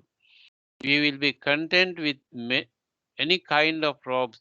යම් කිසි කෙනෙකුට භික්ෂුන් වහන්සේලා සම්බන්ධයෙන් නම් චීවර පිණ්ඩපාත ගිලාන ප්‍රතිසේනාසන කියන ඒවා ගිහි අය සම්බන්ධයෙන් නම් ආහාර පාන ඇඳුම් පැළඳුම් නිවාස බේත් කියන මේ දේවල් සම්බන්ධයෙන් අපිට මේ අපිච්ඡ ගුණය එහෙම නැත්නම් ලද දෙයින් සතුටු වෙන්න පුළුවන් ස්වභාවය ඒ තමන්ගේ මූලික අවශ්‍යතාවයන් ඉෂ්ට වෙන ආකාරයට ඒ දේවල් ලැබුණාම ඒවයින් සෑහීමකටපත් වෙලා ඒවා සතුටෙන් භුක්ති විඳින්මින් ඉන්න ස්වභාවයකට කෙනෙකුට එන්න පුළුවන් නම් එයාට ඉන් එහාට ගිහිල්ලා තවදුරටත් වෙහෙසට අපහසුවට පීඩාවටපත් වෙන්න අවශ්‍ය වෙන්නේ නැහැ. We won't focus our corrupt wishes on being looked up to and on getting material possession, honor and popularity. එතකොට යම් කිසි කෙනෙක් මේ විදිහට විවිධ වූ දේවල් ලබා ගන්න ද්‍රව්‍ය භෞතික දේවල් හිමි කරගන්න බොහෝ දේවල් හිමි කර ගැනීම දැන් මේ වාණි සංස්කෘතිය තුළ භාණ්ඩ හිමි කර ගැනීමේ කලාවක් රටාවක්නේ හැම විටම උගන්වන්නේ කියා දෙන්නේ මෙන්න මේකත් ඔයාට හොඳයි මේකත් ඔයාට හොඳයි මෙන්න මේකත් ඔයාට තියෙන්න ඕනේ අරකට වඩා මේක හොඳයි මේක තමයි වඩාත් හොඳ කියලා ඔහොම දෙන මේ භාණ්ඩ හිමි කර ගැනීමේ රටාවක් අපිට හැම විටම අපිව පොළඹවනු ලබමින් ඉන්නවා හැම වෙලේම. ඒ නිසාම අපි විවිධ දේවල් අයිති කරගන්න ලබා ගන්න ලොකු උත්සාහයක් දරමින් ඉන්නවා. එතකොට ඒ විදිහටත් ඒ වගේම තමන්ට අර පිළිගනු ලැබීම ගරු කිරනු ලැබීම කියන දේවලුත් තමන්ගේ කීර්තිනාමය තමන්ගේ ප්‍රසිද්ධිය කියන දේවල් සම්බන්ධයෙන්ුත් අපිට ලොකු අවශ්‍යතාවයන් ඇති වෙනවා. ඒක එක එකනට එක එක මට්ටමින් ඒක සිද්ධ වෙන්නේ. සමහර කෙනෙක් ඒ ගැන උනන්දු නොවෙන්න පුළුවන්. නමුත් වෙනත් දෙයක් පිළිබඳව එයාගේ උනන්දුව තියෙන්න පුළුවන්. ඒ විදිහට කෙනෙක් ප්‍රසිද්ධිය වෙන්න පුළුවන්. තව කෙනෙක් තනතුරක් වෙන්න පුළුවන්. තව කෙනෙක් ගරු කිරීමක් වෙන්න පුළුවන්. ඔය විදිහ විවිධ මට්ටම් වලින් එක එක අයට යොමු වෙන ශේත්‍ර වෙනස්. එක එක්කෙනාගේ. නමුත් කොයි ආකාරයෙන් හෝ මේ දේවල් ලබා ගැනීම සඳහා තියෙන උත්සාහයත් සමග යම් කිසි කෙනෙක් ගැටෙන්න යන්න සිද්ධ වෙන්නේ මේ උත්සාහයන් තුලින්. ඒ නිසා යම් කිසි කෙනෙක් we won't try hard strive and make an effort to get these things. ඒතර යම් කිසි කෙනෙක් හිතුවොත් එහෙම මට මේවා ලබා ගන්න ලොකු උත්සාහයක් උනන්දුවක් දැඩි වෙහෙසක් දරන්න ඕන කමක් නැහැ කියලා. ඒ තමන්ට දැනට හිමි වෙලා තියෙන දේවල් වලින් සෑහීමකටපත් වෙලා ඉන්න පුළුවන් කියලා යම් කිසි කෙනෙක් හිතුවොත් එහෙම එයා අර කියන තත්වයටපත් වෙන්න අවශ්‍ය තත්වයක් ඇති වෙන්නේ නැහැ. ඒතර ඒ නිසාම එයාට මේ විවිධ දේවල් දරා ගන්න පුළුවන් වීම. දැන් මෙතෙන්දී අපිට පේන එක්තරා දෙයක් තියෙනවා මේ යම් යම් දේවල් දරන්න පුළුවන්කම කියන එකත් එක්තරා සුදුසුකමක් හැටියට ධර්මයේ සඳහන් වෙනවා. මේක සූත්‍ර දේශනාවන් රාශියකම මේක දකින්න තියෙනවා. මීට කලිනුත් අපි යම් යම් අවස්ථාවලදී දැක්ක අපි සාකච්ඡා කරපු සූත්‍රවලත් ඒ උඟාත් තැන්වල තියෙනවා මේ දරා ගන්න පුළුවන්කම, ඔරොත්තු දෙන්න පුළුවන්කම, ඒවට ගැළපීලා ඉන්න පුළුවන්කම, කම්පැටිබල් වෙන්න පුළුවන්කම කියන එක අපිට සූත්‍ර දේශනාවල කියවිලා තියෙනවා. we will endure cold. එතන අපිට සීත දරා ගන්න පුළුවන් වීම කියන එක. නැත්තම් ඒකට යම් ඔරොත්තු දීමක් ඇති කර ගන්න පුළුවන් කියන එක. heat උෂ්ණය දරා ගන්න පුළුවන් වීම. hunger කුසගින්න යම් ආකාරයක කුසගින්න හැමදාම ඉන්නවා කියන අර්ථයෙන් නෙමෙයි. කුසගින්න කියන එකටත් ඔරොත්තු දෙන්න යම් පුළුවන්කමක් තිබීම. thirst පිපාසය. එතකොට මේ විදිහට මේ මූලික අපිට දැනෙන දේවල් සම්බන්ධයෙන් යම් ඔරොත්තු දීමක් ඇති කරගන්නට හැකියාව ලැබීමත් මේ කියන මේ උසස් මානසික තත්වයේ ලක්ෂණ හැටියට සූත්‍ර දේශනාවල දක්වලා තියෙනවා. දැන් අපි කියමු දැන් බුදුහාඳුරුවොත් මහරහතන් වහන්සේලාත් හුඟක් අය බොහොම ඉහළ මේ සම්පත් භුක්ති විඳ කුලවලින් ආපු අයනේ ක්ෂත්‍රියෝ බ්‍රාහ්මණයෝ දැන් බුදු පියාණන් වහන්සේත් එහෙමයි අනිකුත් බ්‍රාහ්මණ අයත් එහෙමයි ඒ වගේම මේ මහා කාශ්‍යප හාමුදුරුවෝගේ අයත් එහෙමයි. එතකොට මේ විදිහට විවිධ අය විවිධ කුලවලින් සැප සම්පත් බහුලව තියෙන අය වෙතින් ඇවිල්ලා ඒ ගෙවල් වලින් ඇවිල්ලා පැවිදි වෙච්ච අය හිටියානේ. එතකොට ඒ අය බොහෝම මේ සුව පහසු ජීවිත ගත කරමින් හිටපු අය. ඒ පිළිබඳ වාර්තා නොඑක් තැන්වල තියෙනවානේ. එතකොට ඒ අය දැන් පැවිදි ජීවිතයට ආවට පස්සේ අර ලොකු ආරාමවල පහසුකම් තියෙන තැන්වල නෙමෙයිනේ. චාරිකාවේ හැසිරෙනකොට පිදුරු මඩුවක ගහක් යට එහෙම නැත්නම් කුඹල්හලක එලිමහන් ස්ථානයක මේ ඔය වගේ තැනක ඉන්නේ. එතකොට ඒ තැන්වල මේ ඉන්දියාවේ සමහර කාලවල හරීම සීතලයි, සමහර කාලවල අධික වර්ෂාව, සමහර කාලවල අධික රස්නේ. මේ ඔක්කොම ඉන්දියාවේ මේ ඍතු විපර්යාසයන් හරියට ප්‍රබලව තියෙන රටක්නේ. ඒතර ඒ වයේදී අර සීත උෂ්ණ කියන ස්වභාවයන්ට මුහුණ දෙන්න පුළුවන්කම කියන එක එක්තරා සුදුසුකමක් හැටියට ඒ ආධ්‍යාත්මික ගමනේ යෙදিলা ඉන්න අයට එසේ ඉන්න පුළුවන්කම කියන එක කිසියම් අභ්‍යන්තර වටිනාකමක් හැටියට දේශනා වෙලා කියවිලා තියෙනවා කියන එක පේනවා. එහෙම ඒ ඔරොත්තු දෙන්න පුළුවන්කම.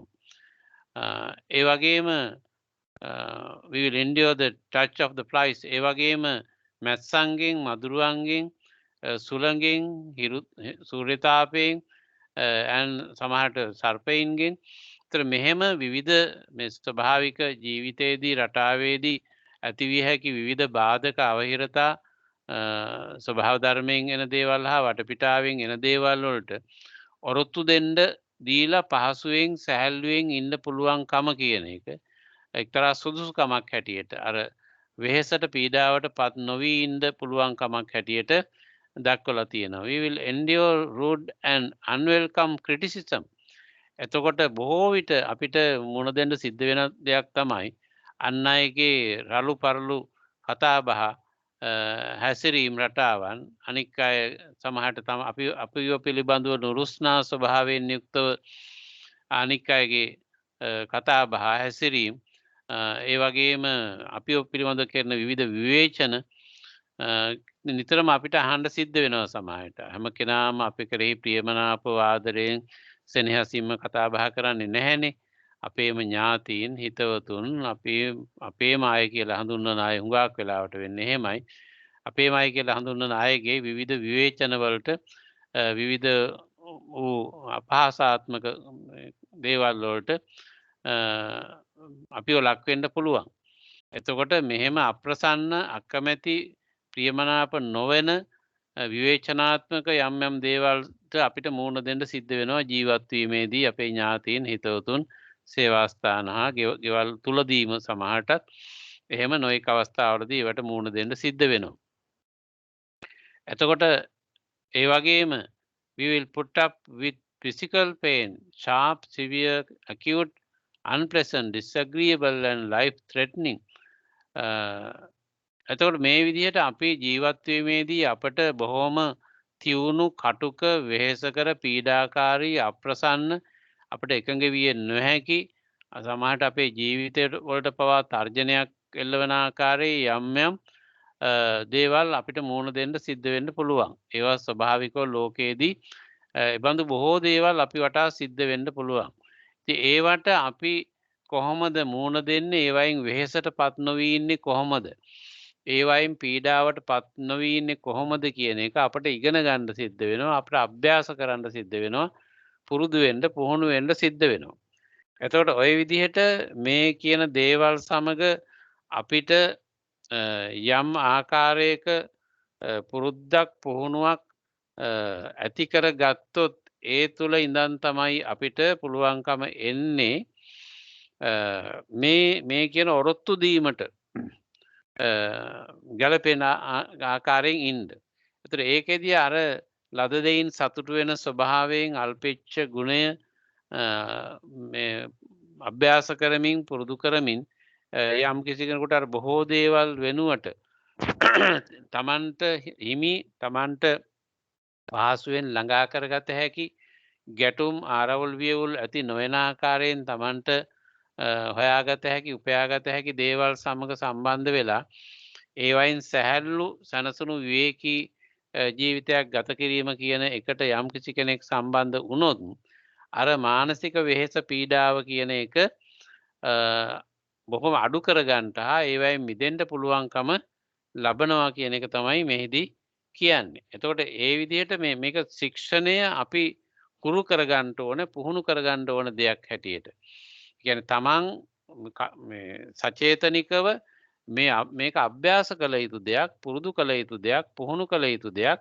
එසේ කිරීමෙන් පමණයි මේ නිස්කලංකභාවයේ සැහැල්ලුභාවය ලබන්න පුළුවන් වෙන්නේ. එහෙම නැත්නම් අපි විවිධ දේවල් අපේක්ෂා කිරීම තුළින් ඒ කියන්නේ අපි නිතරම බලාපොරොත්තු වෙන මහා විශාල අපේක්ෂාවන් රාශියක් මැද්දේ ජීවත් වීම තුළදී අපිට භුක්ති විඳින්න සිද්ධ වෙන වෙහෙසකාරී ස්වරූපයේ වෙනුවට ඊට වඩා වෙනස් වූ රටාවක් අපි අනුගමනය කළොත් පමණයි ඒ වයින් මිදුණු සැහැල්ලු විවේකී ජීවිතයක් ගත කරන්න යම් කිසි කෙනෙකුට පුළුවන්කම ලැබෙන්නේ කියන එක තමයි මේ සූත්‍රයේදී දක්වන්නේ. ඒ නිසා රෝග සූත්‍රය කියන එකේදී අර කායික තියෙන පැත්ත ගැන වැඩි අවධානයක් කරලා තියෙන මේ මානසිකව වෙහෙසටපත් වෙනවා කියන එක. දැන් මානසික රෝග කියලා අපි හඳුන්වන යම් යම් තියෙන වර්ගීකරණයන්ට වඩා වෙනස් ආකාරයකට දැන් ඒවා අර උමතු වූවන්ගේ පැත්ත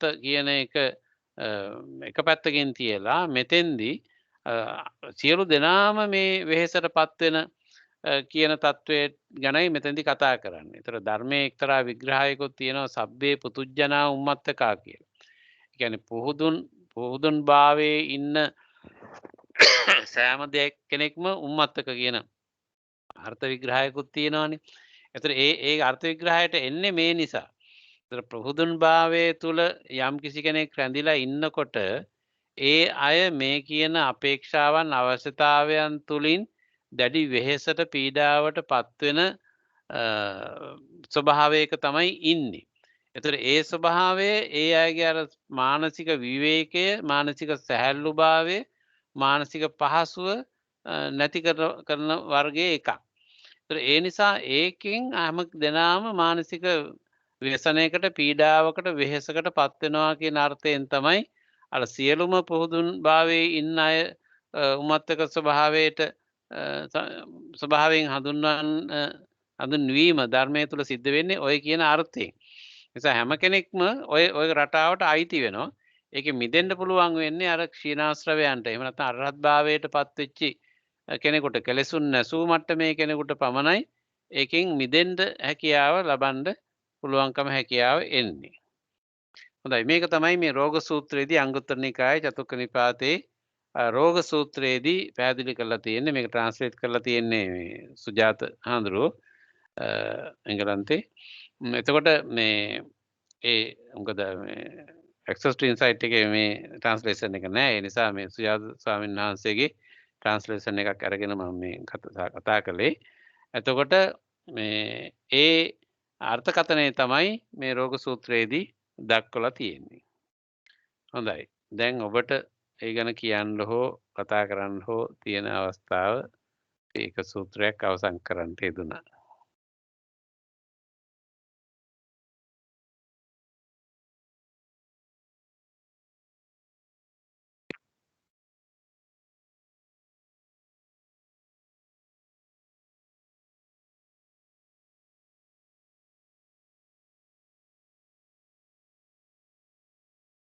ස්වාමීන් වහන්සේ ඔව්.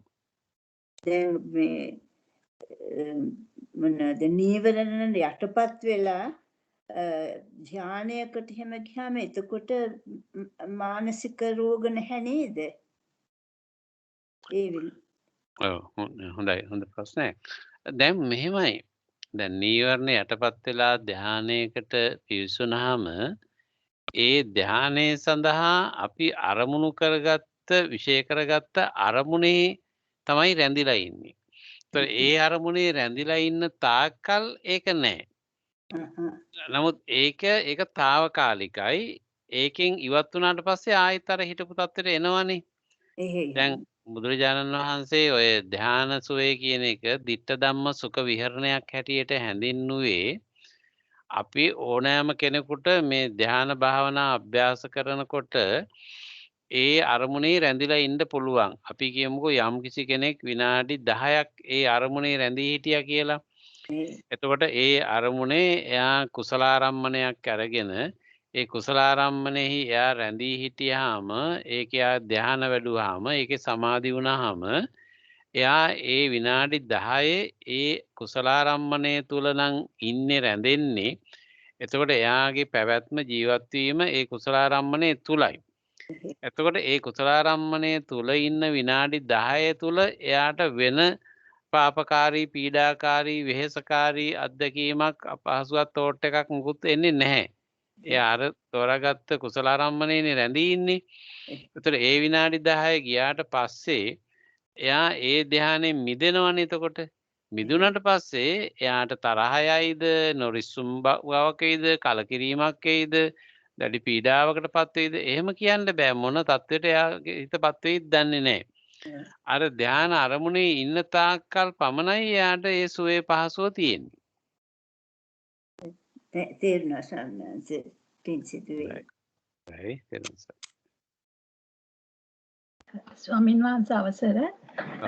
දැන් මෙතන මානසික දැන් අපිට දෙයක් අපිට මේක අවශ්‍යයි කියලා මානසික වශයෙන් අපි හිතන ගමන්ම ඒක නොලැබෙ අපලතන මහන්සි ගන්නවා ඒක ගන්න කියලා. එතකොට ඒ අතරතුර ශාරීරික දුර්වලතාවකටපත් වෙන්නේ නැද්ද? අපි ඒ කියන්නේ හිත ඒ කියන්නේ මහන්සි වෙනකොට මේ දෙකම එකට යනවා නේද සමහරක් වෙලාවට. දෙයක් අපි මේක ගන්න ඕන මේක අපිට අදා ගන්න ගන්න බැරි වුණාම මේක ලබා ගන්න බැරි වුණාම ඉතින් එතකොට මානසික වශයෙන් වුණාම ශාරීරිකකට ඒ බලපානවා නේ ස්වාමීන් වහන්සේ. එතකොට මේක රෝග තත්ත්වයක්පත් වෙනවා නේද එතන? එහෙම වෙන්නේ නැද්ද? ඔව් දැන් මෙහෙමයි දැන් අපි ඕන මේකට දැන් මෙතෙන්දී ආකාර දෙකක් තියෙනවා. එකක් මේ ස්නායු කියලා ගත්තාම වෙහෙස කියලා ගත්තාම උත්සාහයේ වෙහෙස කියන එකේදී අර්ථ දෙකක් තියෙනවා. එකක් තමයි අපිට කායිකවත් අපි උත්සාහ ගන්න පුළුවන් වෙහෙසෙන්න පුළුවන් එක පැත්තක්. අනික මානසිකවත් ඒක ලබා ගන්න අපි නිරන්තර උත්සාහයක වෙහෙස වීමක ඉන්න පුළුවන් ඒකක් තියෙනවා. එතකොට ඔය කියන එක හරි. දැන් කවර ආකාරයකින් හෝ අපිට යමක් ලබා ගැනීම සඳහා යම් උත්සාහයක් දරනකොට ශාරීරික වශයෙන් හෝ මානසික වශයෙන් ඒ දෙකම වෙහෙසකාරී දේවල් තමයි. එතකොට දැන් ඔය කියන එක හරි. එතකොට කොයි පැත්තෙන් වෙහෙසුණත් වෙහෙසෙන්න වෙනවනේ. කායිකව වෙහෙසුණත් මානසික වෙහෙසුණත් කොයි විදිහෙන් හරි වෙහෙසෙන්න වෙනවා. හැම කායික වෙහෙසකටම මානසික මූලයකුත් එක්කනේ අපි වෙහෙසෙන්නේ. ඒතර මානසිකව වෙහෙසෙනකොට ඒකට කායිකවත් අපි කිසියම් ආකාරයක ඉන්වෝල් වෙනවා. නේද?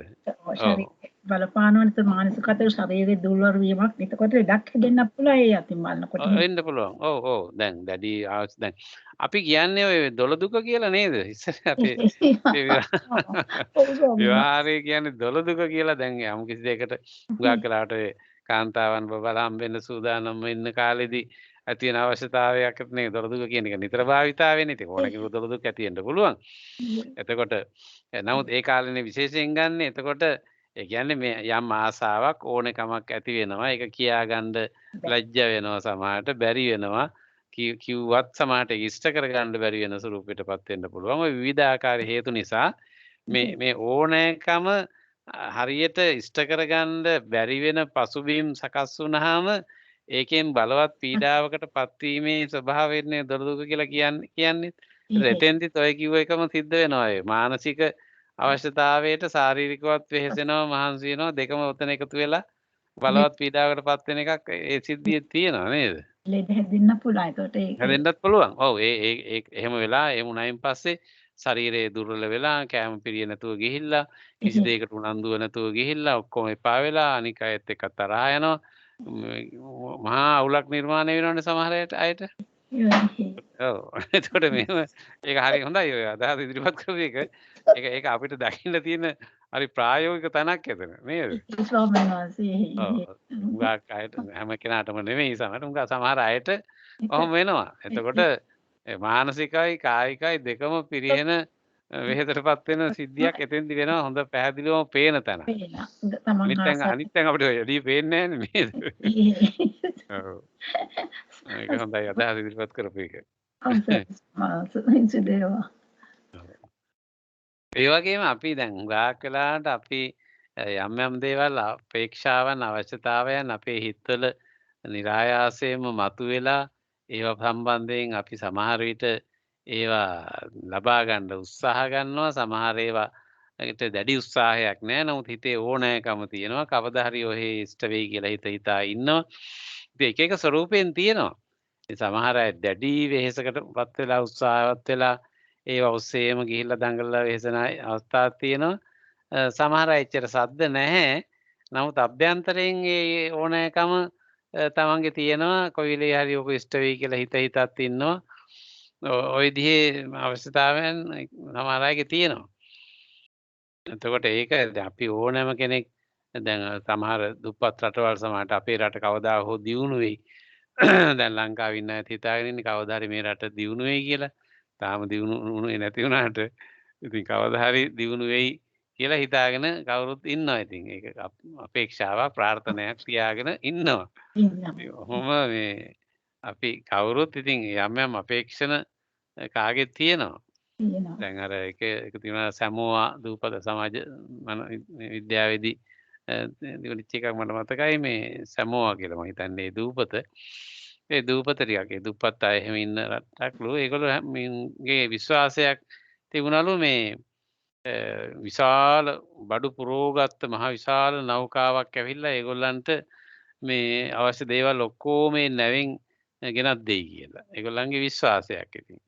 ඉතින් දැන් ඒගොල්ලන්ට දැන් දුප්පත් වෙහෙසයි ඒගොල්ලන්ගේ දේවල් කවදා ඉෂ්ට වෙයිද කියලා හිතා ගන්න බැරුව ඉන්නේ.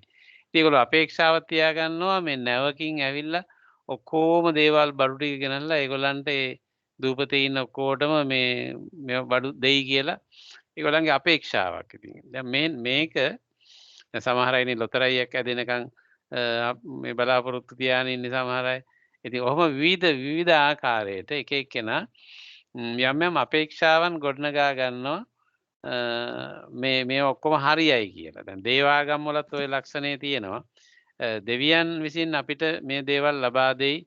දේව විනිශ්චයකට අනුව කවදා හෝ දවසක අපිට මේ සියලු ගැටලු විසඳිලා සුවයකට පහසුවකට පත් වෙයි කියන එක දේවාගම් බලවත් වෙන්න ඒකට යොමු වෙන්න එක සාධකයක් හැටියටත් ඒක තියෙනවා. දැන් බුදුදහමේ එහෙම නැහැ. තමන්ම උත්සාහවත් වෙලා උපයා ගන්න ඕනේ, ලබා ගන්න ඕනේ, දඟලන්න ඕනේ. ඒ උත්සාහය තුළින් ලබා ගන්න ඕන එකක්. දැන් දේවාගම් වල ඉගැන්වීමක් තියෙනවා. දෙවියන් විසින් මේ ඔක්කොම සුදුසු විදිහට තමන්ට ලබා දෙයි, තමන් ගලවා ගනි. ගලවුම්කාරයන් වහන්සේ හැටියට එහෙම නැත්නම් දෙවියන් වහන්සේට සියල්ල කළ හැකිය කියලා බිත්තියේ මේ දොර උඩිනුත් ගහගෙන තියෙනවා. ඒ නිවෙස්වල එහෙම දෙවියන්ට සියල්ල කළ හැකිය. ඒතර දෙවියන් වහන්සේ කැමැත්ත මත සියල්ල සිදු වෙනු ඇත. ඒතර අනාගතයේ දෙවියන් තමාව විනිශ්චය කරයි, තීරණය කරයි, තමා ස්වර්ගයට යවයි. ඔහොම මේ දේවාගම් වල තියෙනවා එක්තරා විදියක ඔය කිව්ව අවශ්‍යතාවය ඉෂ්ට කරන සර්ව බලධාරී දෙවි කෙනෙක්, විශ්වාත්මයක්, ජගදාත්මයක්, සමස්තාත්මයක්, අදෘශ්‍යමාන හස්තයක් විසින් අපිට මේ දේවල් ලබා දෙයි කොයි වෙලේ හරි කියන විශ්වාසයක් ඇතුව මිනිස්සු ඉන්න පෙළඹවීමක් අර දේවාගම් වල තියෙනවා. එතකොට ඒකත් එක්තරා රටාවක් ඔය දේවාගම් කෙරෙහි විශ්වාසය, භක්තිය, ගෞරවය තියාගෙන ඉන්න පීඩාවට පත්වෙච්ච අයගේ ඒකත් එක්තරා ලක්ෂණයක් හැටියට තියෙන එකක් ඒක. බොහොම ඈත කාලේ ඉඳන් බොහොම ඉස්සර ඉඳන්ම ආපු එකක් ඒක.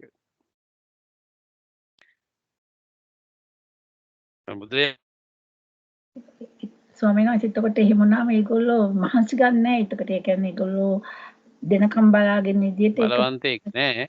එතකොට බලාගෙන ඉන්න මහන්සියක් වීමක් ඇති වෙන්නේ නැහැ. ඉතින් අපේ බුදුදහමේ තමයි මේ විදියට ඒක තමන් මහන්සිුනොත් තමන්ට ලැබෙනවා. තමන් ඉතින් ලෙඩ වෙනවා තමයි වුන්ට හිතන්න ගියොත් ඒක ප්‍රමාණයකට කොයි දෙයක් ඉතින් ඒක සෝට් අවුට් කරගන්න ඕනේ ස්වාමීන් වහන්සේ ඒක තමයි. ඔව්. ඒ නිසානේ දැන් අපේ තියෙන ඊටාම පාරමිතා අතර තියෙන අදිෂ්ඨාන පාරමිතාව හා වීර්ය පාරමිතාව වැදගත් වෙන්නේ ඒකින්දනේ. දැන් අපේ බෞද්ධයන්ගේ තියෙන අදිෂ්ඨානය ඇති කර ගැනීම. මෙන්න මේකයි මෙහෙම කරන්න ඕන කියලා අදිෂ්ඨාන කරගන්නවා. ඒ සඳහා වීර්ය වඩනවා.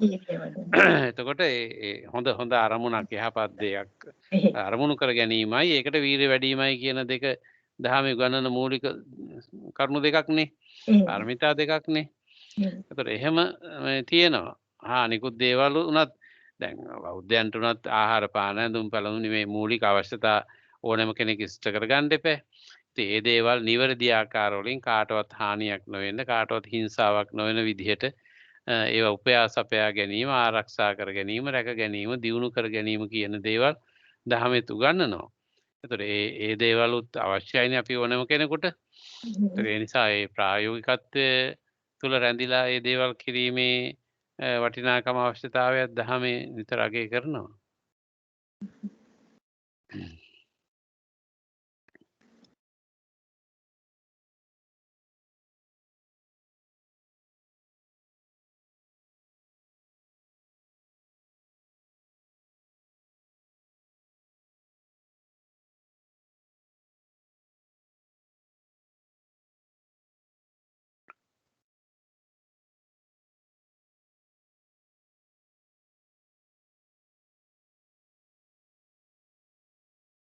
මේ සූත්‍රය හරි ප්‍රායෝගික බවක් තියෙනවා. මොකද දැන් මේක සමහර විට කෙනෙකුට මේකේ ලොකු ගැටලුවක් ඉෂුව එකක් තියෙනවා කියලා සමහරට නොහිතෙන්නත් පුළුවන්. නමුත් සමහර කෙනෙකුට මේ දේවල් ඔස්සේ බලවත් ලෙස වෙහෙසටපත් වෙන අයත් ඉන්නවා. එතකොට සාමාන්‍ය ජීවිතයක්, සැහැල්ලු සරල ජීවිතයක් ගත කරන බෞද්ධ කෙනෙකුට මෙතෙන්ද පුළුවන් මේක මේ අපි ඉතින් සාමාන්‍යයෙන් එහෙම තමයි ඉන්නේ කියන අදහසෙන් වෙන්න පුළුවන්. නමුත් සමහර කෙනෙක් බලවත් ලෙස මේ පීඩාවට, මානසික පීඩාවකට, වෙහෙසකට පත් වෙමින් ඉන්න අවස්ථාවන් එහෙම දකින්නත් තියෙනවා. ඒ නිසා ඒක එක එක්කෙනාගේ චිත්ත ස්වභාවයට, ඒගොල්ලන්ගේ ටෙම්පරමන්ට් එකක්, ඒගොල්ලන්ගේ ස්වභාවයක්, ඒගොල්ලන් සිතන පතන විදිහ, ඒගොල්ලන්ගේ ශෛලිය කියන මේ දේවල් මත එක එක්කෙනාට මේ කිය කතා කරපු දේවල් වෙනස් වෙනවා එක එක තත්ත්වයන්හිදී.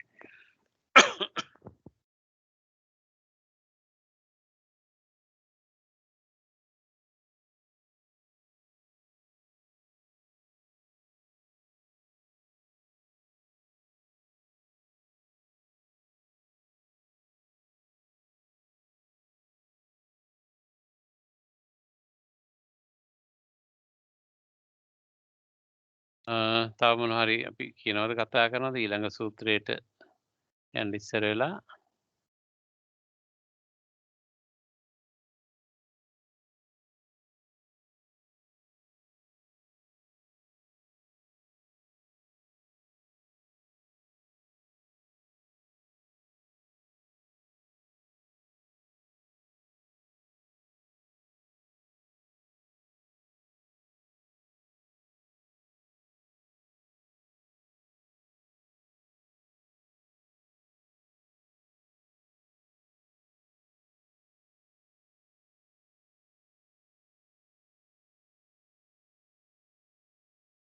විශේෂ මුකුත් අදහසක් නැහැ නේද එහෙනම්?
ස්ක්‍රීන් එක පේනව නේද?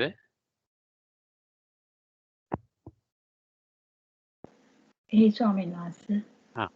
හරි. එහෙනම් අපි ඊළඟට මේ සූත්‍ර අපිට වෙලාව තියෙන නිසා අපි තව සූත්‍රයක් කතා කරමු මේ විපල්ලාස සූත්‍රය. සංඥා විපල්ලාස සූත්‍රය කියලා කියනවා. විපල්ලාස සූත්‍රය අංගුත්තර නිකායේ චතුක නිපාතේ එකක් තියෙන්නේ. මේ persons විපල්ලාස සුත්ත.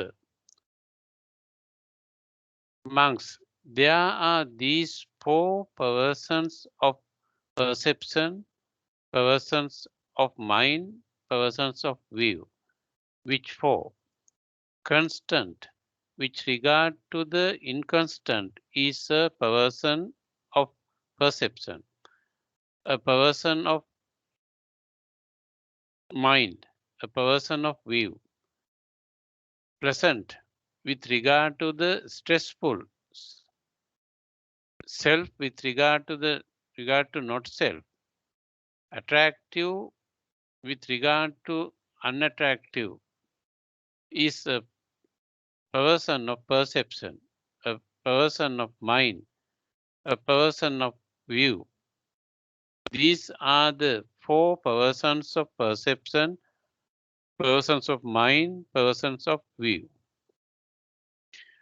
චත්තාරෝ භික්ඛවේ සංඥා විපල්ලාසා චිත්ත විපල්ලාසා දිට්ඨි විපල්ලාසා කතමේ චත්තාරෝ අනිච්චේ භික්ඛවේ නිච්ඡanti සංඥා විපල්ලාසෝ චිත්ත විපල්ලාසෝ දිට්ඨි විපල්ලාසෝ දුක්ඛේ භික්ඛවේ සුඛාන්ති සංඥා විපල්ලාසෝ චිත්ත විපල්ලාසෝ දිට්ඨි විපල්ලාසෝ අනත්තති භික්ඛවේ අත්තානි සංඥා විපල්ලාසෝ චිත්ත විපල්ලාසෝ දිට්ඨි විපල්ලාසෝ අසුභේ භික්ඛවේ සුභාන්ති සංඥා විපල්ලාසෝ චිත්ත විපල්ලාසෝ දිට්ඨි විපල්ලාසෝ ඉමේ කෝ භික්ඛවේ චත්තාරෝ සංඥා විපල්ලාසා චිත්ත විපල්ලාසා දිට්ඨි විපල්ලාසා. එතකොට මේ විපල්ලාස සූත්‍රයේදී සාකච්ඡා කරන්නේ කතා කරන්නේ යම් කෙනෙක් විපල්ලාසයන්ට පත්වීම. විපල්ලාස කියන වචනේ තේරුම වෙන්න ඕන දේ නෙමෙයි වෙනත් දෙයක්. සිදු වෙන්න ඕන දේ නෙමෙයි සිදු නොවිය යුතු දෙයක්. හඳුනාගත යුතු දේ නොවේ හඳුනා නොගත යුතු දෙයක්. බලවත් වීම කියන අර්ථයෙන් තමයි මේ විපල්ලාස අවුලක් ගැටලුවක් වෙනසක් විකෘතියක් කියන අර්ථයෙන් තමයි විපල්ලාස කියන වචනේ භාවිතා වෙලා තියෙන්නේ. එතකොට මේ විදිහට යම් ආකාරයක විපල්ලාසයන් පිළිබඳව බුදු පියාණන් වහන්සේ පැහැදිලි කරනවා. There are these four persons of perception, persons of mind, persons of view. එතකොට මේ විදිහට යම් කිසි කෙනෙකුගේ මේ සංඥා විපල්ලාසයක්, චිත්ත විපල්ලාසයක්, දිට්ඨි විපල්ලාසයක් ඇති වෙන්නට පුළුවන්. එතකොට යම් සිතක සංඥාවන් ගැනීම සම්බන්ධයෙන් වගේම චිත්ත විපල්ලාසයක් හැටියට දිට්ඨි විපල්ලාසයක් හැටියට සිදුවිය හැකි යම් විපල්ලාසයක් ඇති වෙන්න පුළුවන්. ඒ තනත්තාගේ සිතේ මනසේ හඳුනා ගැනීම. එතකොට මේ සම්බන්ධයෙන් මේ බඳු ඒවා හතරක් තියෙනවා කියලා ඊට පස්සේ පැහැදිලි කරන්නේ මොනවද මේ විපල්ලාසයන් කියලා වරද්දලා තේරුම් ගන්න ඒවා. දැන් මෙතන තියෙන භයානකකම හරි ගැඹුරු කාරණයක් තියෙනවා මෙතන.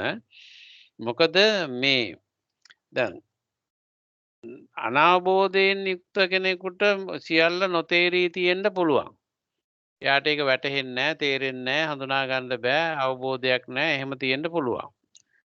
නමුත් යම් කිසි කෙනෙක් යම් වැටහීමක් අවබෝධයක් ඇතුව කටයුතු කරමින් සිටිද්දී සමහර විට ධර්මය පිළිබඳව බොහෝ හඳුනා ගැනීම හැදෑරීම් සහිතව සිටිද්දී යම් යම් විපල්යාසයන් ඇති වෙන්න පුළුවන්.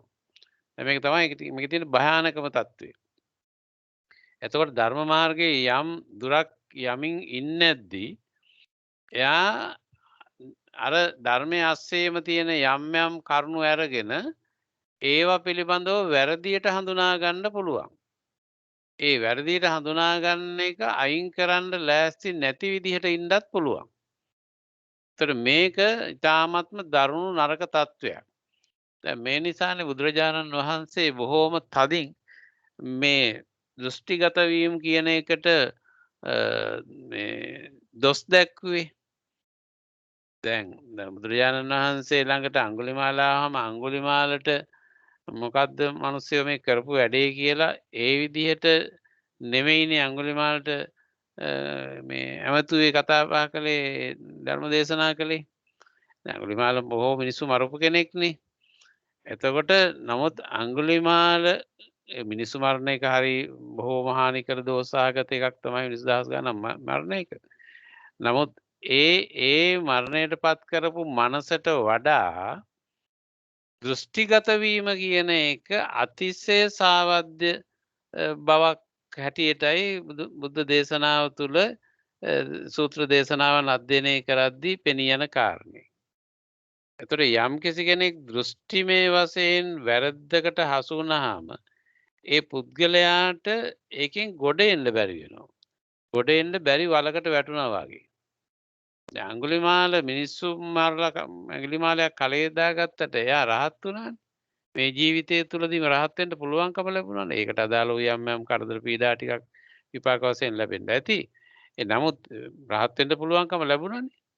ඉතින් අඟුලිමාලයා කලේ දාගත්ත මිනිස්සු දහස් ගණන් මරපු මිනිස්සයාට මේ ජීවිතය තුළදීම රහත් වෙන්න පුළුවන්කම ලැබුණානේ. ඒතර ඒකෙන් අපිට තේරෙනවානේ මේ මිනිස්සු මරණ එක හොඳ හෝ ඒක සරලයි සුළුයි කියන අර්ථයෙන් නෙමෙයි මේ කියන්නේ. ඒතර ඒක නරක අහිතකර දෙයක් තමයි.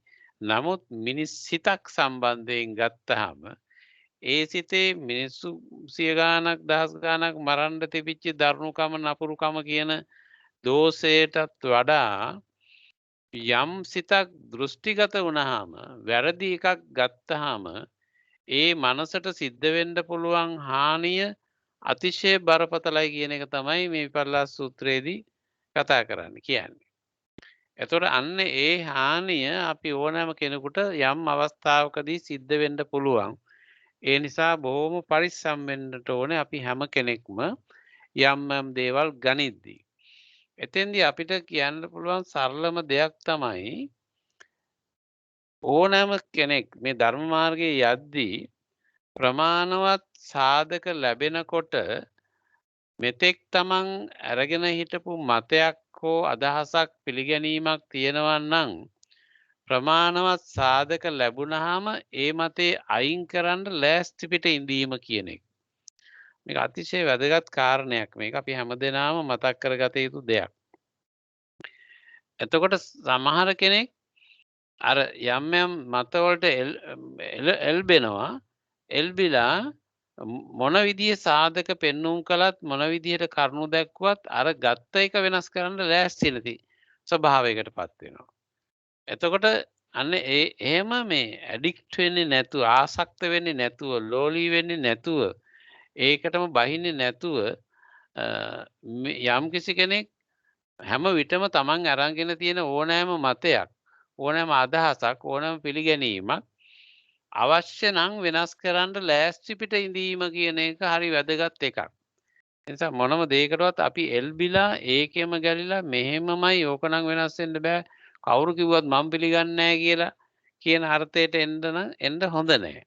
ඒ ආවහම එතනින් Tamanට මිදෙන්න ගැලවෙන්න බැරි වෙනවා. හරි අපහසුවකට කරදරයකටපත් වෙනවා.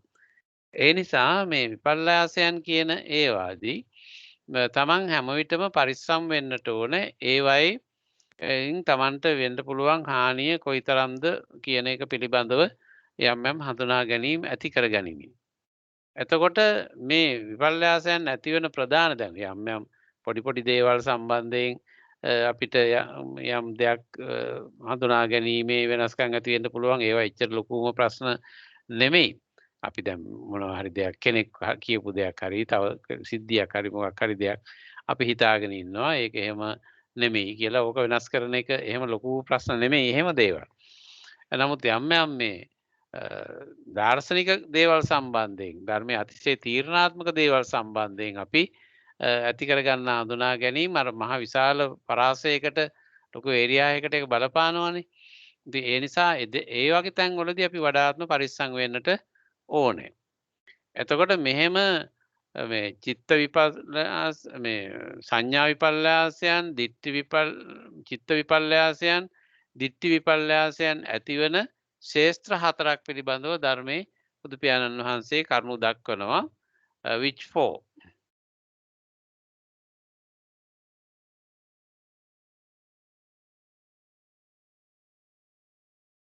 මේක පාලියක කියව නේද?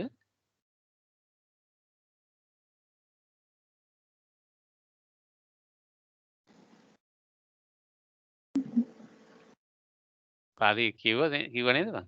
නැහැ ස්වාමීන් වහන්සේ. නැත්ද? sorry. චත්තාරෝ මේ භික්කවේ සංඥා විපල්ලාසෝ චිත්ත විපල්ලාසා කිව්වා මම හිතන්නේ නේද?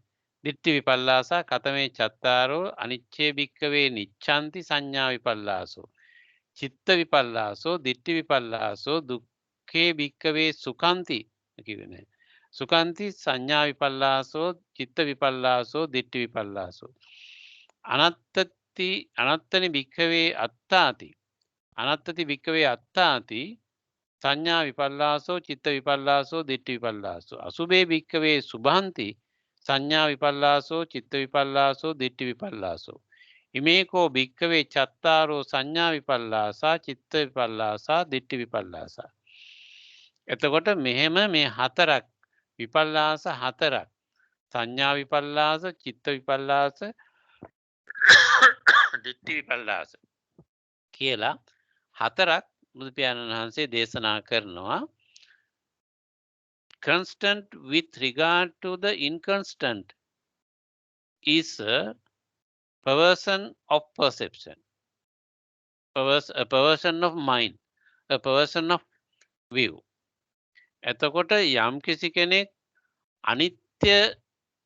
අනිත්‍ය සම්බන්ධයෙන් නිත්‍යයි කියලා හිතුවොත් එහෙම අනිත්‍ය කියන එක සම්බන්ධයෙන් නිට්ටයයි කියලා හිතුවොත් දැන් බුදුදහමේ තියෙන මූලික ඉගැන්වීමක්නේ මේ සබ්බේ සංඛාරා අනිච්චාතිනේ. ඒතර සබ්බේ සංඛාරා කිව්වහම සියලුම සංස්කරණයන් සකස් වීම. ඒ සංස්කරණයන් දෙආකාරයකින් වෙන්න පුළුවන්. එකක් භෞතික ලෝකයේ ඇතිවන සංස්කරණයන් අනික මනසේ ඇතිවන සංස්කරණයන්. එතකොට ධර්මයේදී ඒ කියන්නේ භූත ඇති වූ දේවල්. එතකොට මේ සංකත දේවල්නේ. තීනි බානි භික්කවේ සංකතස්ස සංකත ලක්ෂණානි කතමානි තීනි. එතකොට ඒ මම ඒක නැවත කියන්නම්. තීනිමානි භික්කවේ සංකතස්ස සංකත ලක්ෂණානි කතමානි තීනි උපාදෝ පඤ්ඤායති වයෝ පඤ්ඤායති තිතස්ස අඤ්ඤතත්තම් පඤ්ඤායති. එතකොට මේ ලෝකේ මේ සංකත දේවල් තියෙනවා. ඒ සංකත දේවල් වල සංකත දෙයක් කියලා අපි හඳුනා ගන්නා සාධක තුනක් තියෙනවා. ඇතිවීමක් පේනවා, නැතිවීමක් පේනවා, ඇති වුණු දෙෙහි වෙනස් වීමක් පේනවා. එතකොට උපාදෝ පඤ්ඤායති වයෝ පඤ්ඤායති තිතස්ස අඤ්ඤතත්තම් පඤ්ඤායති. සිටියාහුගේ වෙනස් තත්වයක්. සිටියාහුගේ වෙනස් තත්වයක්. එතකොට මේ ලක්ෂණ තුන තියෙනකොට අපි කියනවා ඒකට සංකතයක් කියලා. එතකොට ලෝකේ තියෙන හැම දෙයක්ම සංකතයි. එතකොට අපි කතා කරන ඕනෑම වචනයකින් අපි හඳුන්වන සෑම දෙයක්ම සංකතයි. සංකත නොවෙන්නේ නිවන කියන ධර්මයේ පමණයි. නිර්වාණ ධර්මයේ අරුණාම තියෙන දෙයක් හැටි නෙමෙයි සලකන්නේ. එතකොට නිවන කියන එක අරුණාම අනික් සියලු දේම සංකතයි. එතකොට ඒ ඇතිවන ඇතිවිය හැකි ඕනෑම දෙයක් මුළු විශ්ව ලෝකයේ විශ්වය කියලා ඕනම තැනක ඕනම ආකාරයකට මේ සෑම දෙයක්ම ඇති වෙනවා නැති වෙනවා ඇතිවිච්ච එකේ නැතිවීම ස්වභාවය වෙනස් වීම ස්වභාවය සහිත වෙනවා කියන එක තමයි මූලික ලක්ෂණය එක. එතකොට ඊළඟට ආයෙ දේශනා කරනවා සංකතං අபிසංකරොන්ති इति සංකාරෝ. එතකොට මේ සංකතයක් ඇතිවෙච්ච දෙයක් අபிසංස්කරණය කරගොත් වෙනස් කළොත් එහෙම නැත්නම් වෙනස් කළොත් කියලා කියන්නේ ඒකට වෙනස් හැඩයක් දුන්නොත් වෙනස් ආකාරයකට ලක් කළොත් ඒකට කියනවා සංස්කාර කියලා. සංස්කාර කියන්නේ රැස් කිරීම. ඒ රැස් කිරීම සිද්ධ වෙන්නේ ඒතකොට මනසක. එතකොට අර භෞතික ලෝකයේ තියෙන දේවල් තියෙනවා ඇති වෙන දේවල් ඇතිවීමක් ඇති වෙන නැතිවීමක් පේන සිටියාහුගේ වෙනස් වීමක් පේන ස්වභාවයේ තියෙන ඒවයේ සංකත ලක්ෂණය තියෙනවා. සංකත ලක්ෂණයේ තියෙන ඕනෑම දෙයක් මානසිකව නැවත සංස්කරණය කිරීමකට ලක් කළාම ඒක ඒ වෙනස් කරගත්ත එක සකස් කරගත්ත එක මනසේ රැඳෙනකොට මනසට අදාළ වුණාම ඒ අදාළ වෙච්ච එකට කියනවා සංකාර කියලා. රැස් කිරීම කියලා. එතකොට සංකතං අபிසංකරොන්ති इति සංකාරෝ.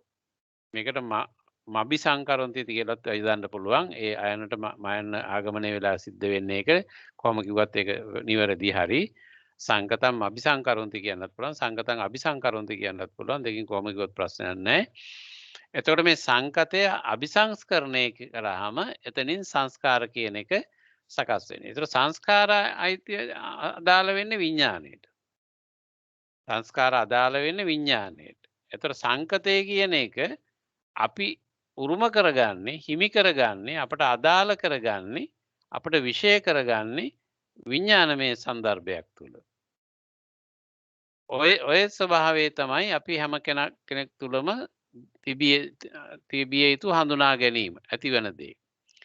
එතකොට මේ සංකතයන් කියන ඒවායේ ස්වභාවයෙන්ම ඇති වෙනවා නැති වෙනවා සිටියාවුගේ වෙනස් වීම පේන දෙයක්නේ. එතකොට එහෙමනම් යම්කිසි කෙනෙක් මේ නිත්‍ය නොවන ස්වභාවය කියන එක මූලික හඳුනා ගැනීමක්නේ. එතකොට මේ නිත්‍ය නොවන ස්වභාවය තුළ අස්තිත්වයක් යම්කිසි කෙනෙක් හිතුවොත් මෙන්න මේක මෙහෙම යම් දෙයක් තියෙනවා මෙතන කියලා. කවර හෝ දෙයක් සම්බන්ධයෙන් කවර හෝ දෙයක් සම්බන්ධයෙන් තියෙනවාය කියන එක යම්කිසි කෙනෙක් ගත්තොත් එහෙම ඒක විපල්ලාසයක්. ඒක නොවිය හැකි දෙයක්. වෙන්න බැරි දෙයක් ඒක.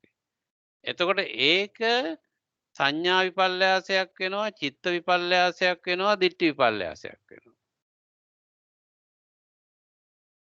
දැන් මේ කාරණේ පැහැදිලිද? තව මොකුත් ඒක අහන්න කියන්න දෙයක් තියනවද? හෝ ඔබේ අදහසක් මොකක් හරි තියනවද? ස්වාමීන් වහන්සේ උදාහරණයක් කියන්න පුළුවන්ද? ඒක වටහා ගන්න ටිකක් මට තේරුම් ගන්න දෙන්නා. අවසරයි. හරි. දැන් අපි මේක ඕනම දෙයක් සම්බන්ධයෙන් එහෙමයි. දැන් අපි මේක අපිට ඕනම මේ දෙකට අදාළ කියන්න පුළුවන්. ඒක අපි සරල නිකම් මේ එකක් ගමු. අපි කියමුකෝ ගස කියලා එකක්. අපි මේ වටේ නිකන් බැලුවම පේන එකක්නේ ගහක්. දැන් ගහක් තියෙනවා අපේ ගෙවත්තේ අපේ උද්‍යානයේ වත්තේ ගයක් තියෙනවා. මේ ගහක් තියෙනවා. එතකොට දැන් මේ ගහ කියන එක භෞතික වශයෙන් තියෙන එකක් නේ ඒක. ඒ ගහ ඇති වෙනවා, ගහ නැති වෙලා යනවා, ගහ හැමදාම එක විදියට තියෙන්නේ මොහොතක් පාසාම වෙනස් වෙනවා. ওই ලක්ෂණ ටික තියෙන එකක්නේ ගහ කියන එක. ඒතොර ඒ නිසා ඒක මේ සංකතයක්. එතකොට මේ ගස කියන එක වත්තේ තියෙනවා ඒක සංකතයක්. එතකොට මේ ගස කියන එක අපි දැකලා ඇහෙන් දැකලා ගස කියන ගසේ රූපයත් අපි ග්‍රහණය කරගෙන මේකට ගස කියන නාමයකුත් අපි දෙනවා. එතකොට ඒ ගස කියන නාමයත් සමගම ඒක ඕනම වර්ගයේ ගාඹ ගහක් හෝ ඕනම ගහක් වර්ගයක් වෙන්න පුළුවන්. එතකොට මේ ගස කියන රූපයත් ඒකට දීපු නාමයත් කියන මේ දෙකම භාවිතා කරලා මේ ගහ මම හඳුනා ගන්නවා. ගහ මගේ මතකයට ගන්නවා අපි සරල අර්ථ දෙන්න විදිහට ගත්තොත් අපි කියමු මතකයට ගන්නවා කියලා. දැන් මම ඊට පස්සේ මම මේ ගමනක් යනවා. ගමනක් ගියාම දැන් මගේ ගෙවත්තේ පේන්නේ නැහනේ මට. නමුත් මගේ ගෙවත්තේ තිබිච්ච අඹ ගහ මගේ මනසේ තියෙනවනේ. අන්න ඒ ගෙවත්තේ තිබිච්ච අඹ ගහ මගේ මනසේ තියෙනකොට ඒකට කියනවා සංස්කාර කිරීමක් කියලා. සංස්කාර.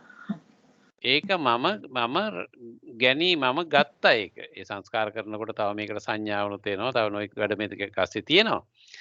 නමුත් අපි සරල විදියට ගත්තොත් එහෙම මේ ගහ මගේ මනසින් මං අරගෙන තියෙන්නේ. ඒ ගත්ත ගහත් අරගෙන තමයි මම ලන්ඩන් යන්නේ. ඒ ගහත් අරගෙන තමයි මං shopping කරන්න යන්නේ. ඒ ගහත් අරගෙන තමයි මං යන ඕන දිහාවක යන්නේ. ඒ ගහත් අරගෙන මම. පැහැදිලි නේද? ස්වාමීන් වහන්සේ. ඔව්. එතකොට ඒක සංස්කාර කරලා තියෙන්නේ අපි.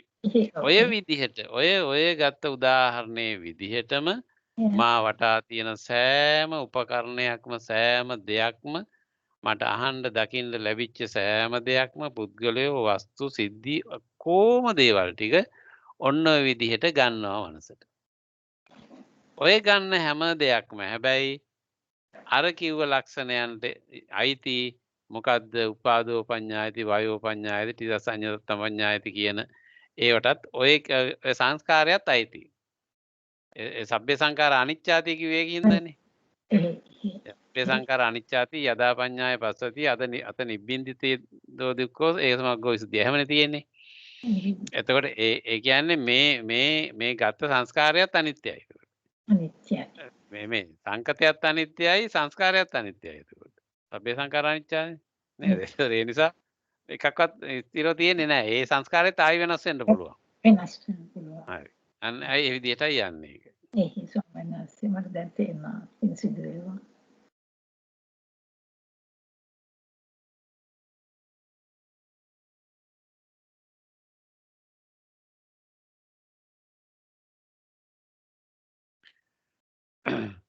එතන මෙතන මේ දැන් යම් කිසි කෙනෙක් මෙතෙන්ද මේවයිද ගන්න පුළුවන් මේ අනිච්ච කියන එකට මේ තව අර්ථකථනයක් සමහර විට කෙනෙක් දෙන්න පුළුවන් මේකට අනිච්ච කියන එකට අකමැති කියන අර්ථය. දැන් බුදුදහමේ බුද්ධ දේශනාව තුළ මේ අනිච්ච කියන එකට අකමැති කියන අර්ථයක් එහෙම දෙන්න හැකියාවක් නැහැ. මේ අනිච්ච කියන වචනය අයන්න නියන්න අල්චයන චයන හෝ චයනු දෙකකට බැඳලා හෝ ඒක අල්ප ප්‍රාණ චයනු දෙකක් මිස මුල් චයන්න අල්ප ප්‍රාණයි දෙවෙනි චයන්න මහ ප්‍රාණයි වෙලා අනිච්ච නෙමෙයි. එතකොට මේ ඉච්ඡ අනිච්ච කියලා තව වැඩක් තියෙනවා. තව දෙකක් තියෙනවා. ඒ ඉච්ඡ කියන්නේ කැමැති, අනිච්ච කියන්නේ අකමැති. එතකොට දැන් යම් පිච්ඡං නලබති තම්පි දුක්ඛං කියන තැන යම්පි ඉච්ඡං යමක් පතන්නේද ඒක නොලැබුණොත් එහෙම ඒක දුකක් කියලා කියනවා. එතන යම්පි ඉච්ඡං නලබති ඒ පතන දේ ප්‍රාර්ථනා කරන දේ කැමැති වෙන දේ නොලැබීම කියන එක තමයි එතන තියෙන්නේ. ඒක ධම්මචක්කපවත්තන සූත්‍රයේ තියෙනවා යම්පි ඉච්ඡං නලබති තම්පි දුක්ඛං කියලා.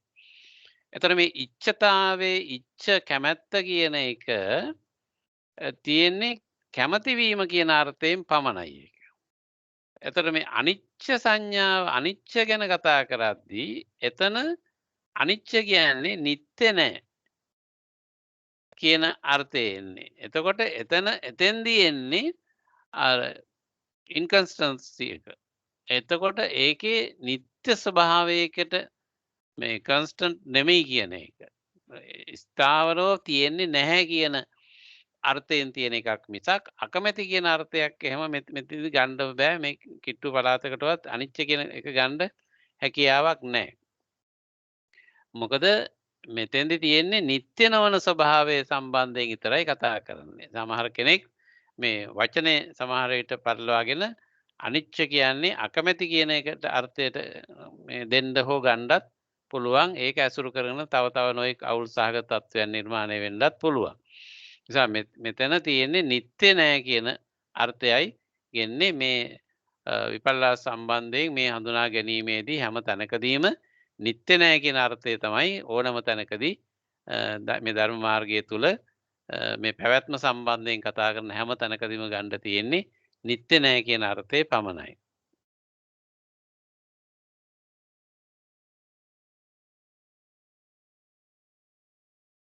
Present with regard to the stressful. එතකොට යම් කිසි කෙනෙක් මේ සුඛ කියන දුක්ඛ කියන එක සුඛ හැටියට ගන්නත් පුළුවන්. යම් කිසි කෙනෙක් දුක්ඛ කියන తত্ত্বය සුඛ හැටියට ගන්නත් පුළුවන්. මේ ස්ට්‍රෙස්ෆුල් කියන එක ප්‍රසන්ට් හැටියට ගන්නත් පුළුවන් යම් කිසි කෙනෙක්. එහෙම ගත්තොත් එහෙම ඒකත් අර විදිහටම person of perception, person of mind, person of view කියන ඒ දෝෂයට වැරද්දට පත් වෙනවා යම් කිසි කෙනෙක් දුක්ඛ කියන එක. මේ දුක්ඛ කිව්වහම අර්ථ දෙකකින් ගන්න පුළුවන්. එකක් රිදෙනවා, පීඩාවටපත් වෙනවා, වෙහෙසටපත් වෙනවා කියන අර්ථය දුක්ඛ කියන දුකේ කියන එකේ තියෙනවානේ. දැන් දුකයි කියන්නේ අපහසුයි, පීඩායි, වෙහෙසටපත් වෙනවා කියන අර්ථයක් තියෙනවා දුක කියන එකේ. එතකොට තවත් මේකට ධර්මානුකූල අර්ථය තියෙනවා වෙනස් වෙනවා කියන එක. එතකොට දුක්ඛේ ලෝකේ උපතිට්ඨිතෝ කිව්වහම වෙනස් වීම කියන එක තුළ තමයි පිහිටලා තියෙන්නේ. එතකොට වෙනස් වෙනවා කියන අර්ථයත් මේ දුක්ඛ කියන එක තුළ තියෙනවා. වෙනස් වීම කියන එක. එතකොට ඒ දැන් වෙනස් අර කලින් කතා කරපු වේදනා රිදෙනවා පහසුයි කියන අර්ථය කියන එකත් මේ වෙනස් වීමට සම්බන්ධ වෙනවා. ඒකෙන් පරිබාහිර එකක් නෙමෙයිනේ. දැන් වෙනස් වෙනවා නම් ඒක ප්‍රිය වෙන්නේ නෑනේ අපි. ඒ වෙනස් වීම නිසාම ඒක Tamanට වෙහෙසකර එකක් වෙනවනේ අනිවාර්යයෙන්ම. ඒ නිසා මේ දෙක අපිට වෙන් වශයෙන් සලකන්න එච්චර ඕනකමක් වෙන්නේ නැහැ. දැන් දුක කිව්වහම රිදෙනවා, අපහසුවටපත් වෙනවා, පීඩාවටපත් වෙනවා කියන සාමාන්‍ය ව්‍යවහාරික අර්ථයක් තියෙනවා. ඒ වගේම ධර්මානුකූල අර්ථයේදී වෙනස් වෙනවා කියන එකට දුක කියන වචනේ, දුක්ඛ කියන වචනේ භාවිතා වෙලා තියෙනවා. එතකොට යද නිච්ඡං තන් දුක්ඛං යන් දුක්ඛං තදනත්තා. එහෙමනේ තියෙන්නේ. යමක් නිත්‍ය නැත්නම් යද නිච්ඡං තන් දුක්ඛං. යමක් නිත්‍ය නොවන්නේ නම් එය දුක්ඛයි. එතකොට මෙතන නිත්‍ය නොවන්නේ නම් වෙන්නේ මොකද්ද? වෙනස් වෙනවා. නිත්‍ය නොවෙනවා කියලා කියන්නේ වෙනස් වෙනවා කියන එකනේ. එතකොට නිත්‍ය නොවෙනවා නම් ඒක වෙනස් වන්නේ වෙයි. වෙනස් වන්නේ නම් එහි ආත්මීය ස්වરૂපයක් නැත. එකම ස්වરૂපයෙන් පිහිටන්නේ නැත. මේ තුනම එකයි එතකොට. වෙනස් වෙනවා කියන එකත් එකයි. නිත්‍ය නෑ කියන එකත් එකයි.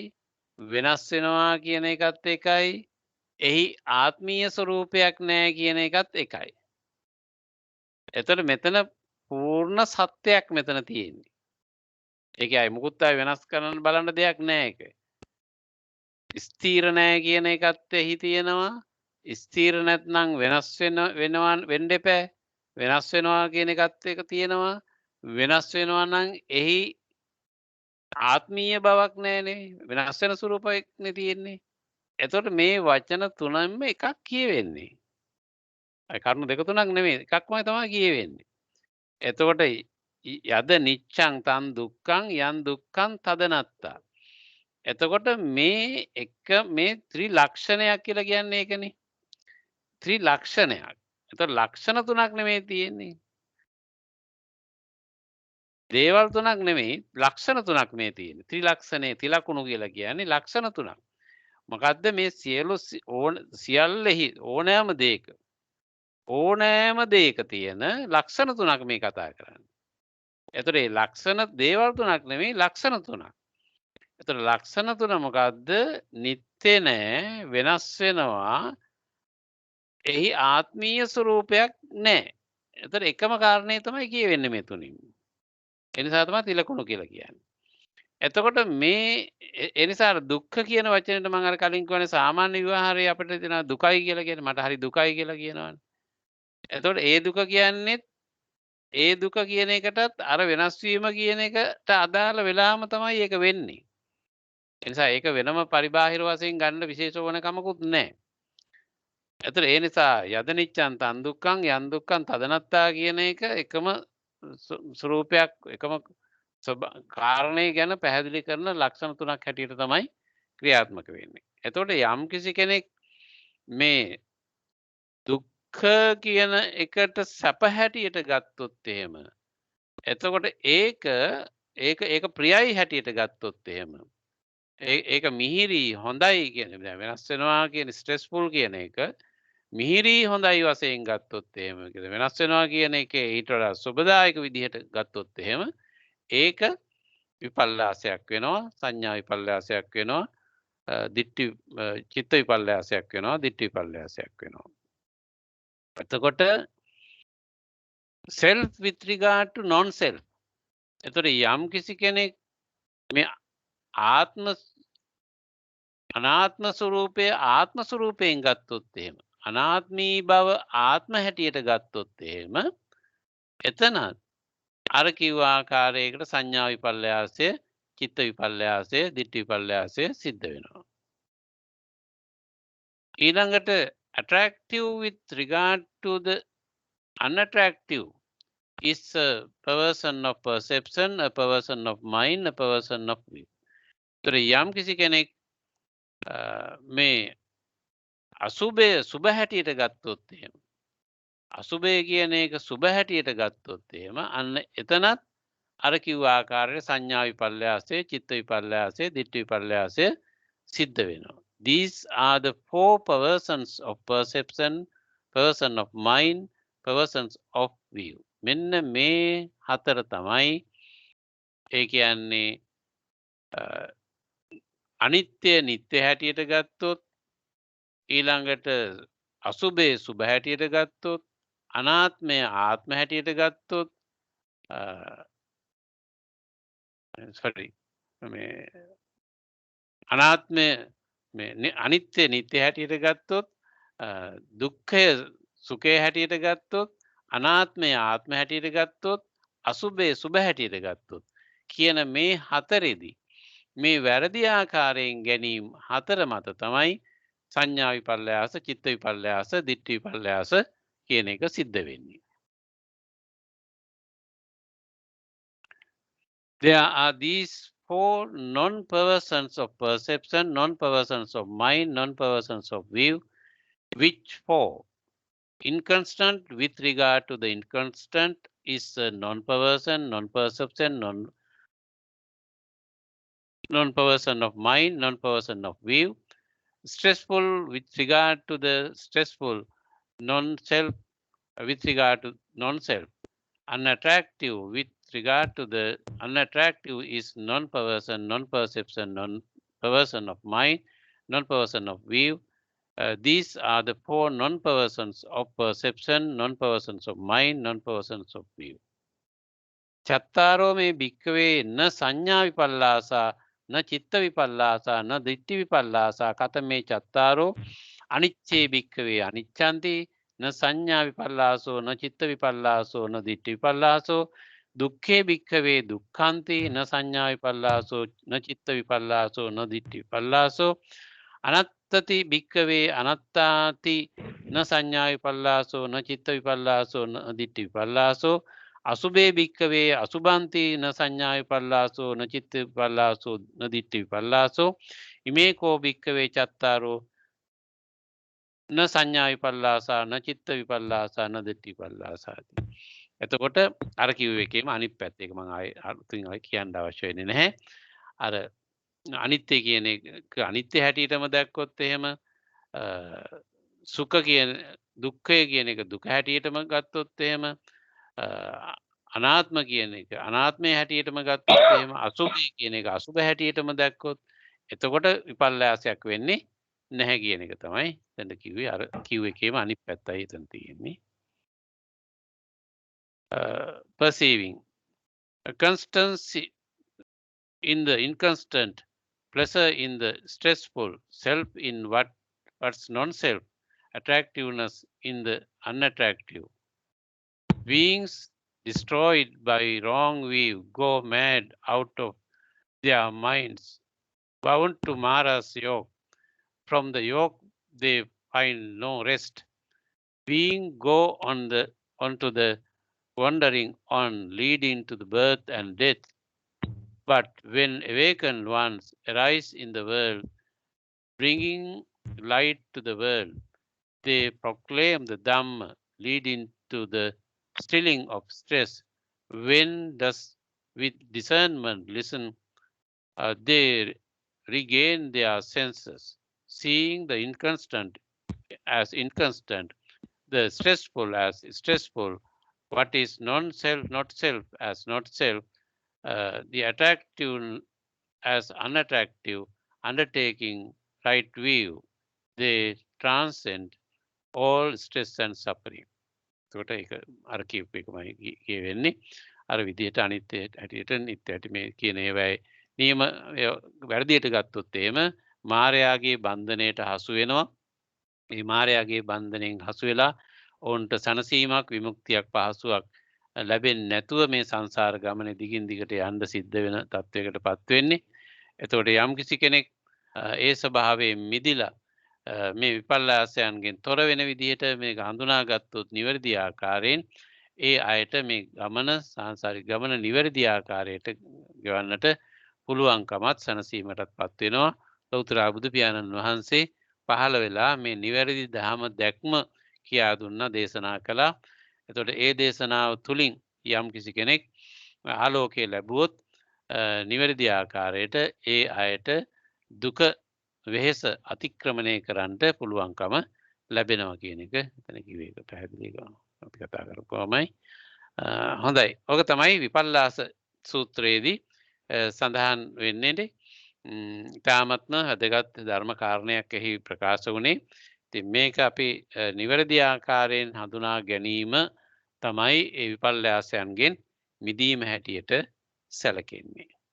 හොඳයි. ඒ සූත්‍රයත් අවසන් වෙනවා. ඔබට මොනවා හරි කියන්න අදහස් ඉදිරිපත් කරන්න තියෙනවා නම් ඉඩ තියෙනවා විනාඩි 2-3-4ක්. ස්වාමීන් වහන්සේ. ඔව්. ඒ කියන්නේ 12 ආකාරයකින් විපල්ලාස වෙනවා නේද ස්වාමීන් වහන්සේ? ඔව්. ඔව් අර තුනෙන් 3යිනේ 4 ආකාරයකට. 3 ආකාරයෙන්. ඒක තමයි හරි. තේරුණා ස්වාමීන් වහන්සේ හොඳට. මමත් ඉන්නවා කියලා පෙන්වන්න අහගෙන හිටියා කියලා පෙන්වන්න කතා කරා. ඒක හොඳයි. හොඳට අහගෙන හිටියා ස්වාමීන් වහන්සේ මුළු දෙකම. හොඳයි. රෙජිස්ටර් එක මාක් කරන්න කතා කරා. නෑ නැත්තම් නිදාගෙන ඉඳී හිතේ දන්නේ නැහැ. දැන් මට මේ කවුද මේ ශාන්ත කිව්වා ඔයා ප්‍රශ්නයක් අහන්න කියලා. ඉතින් මම ප්‍රශ්න නැතුව අහන්නේ කොහොමද කියලා. ඉතින්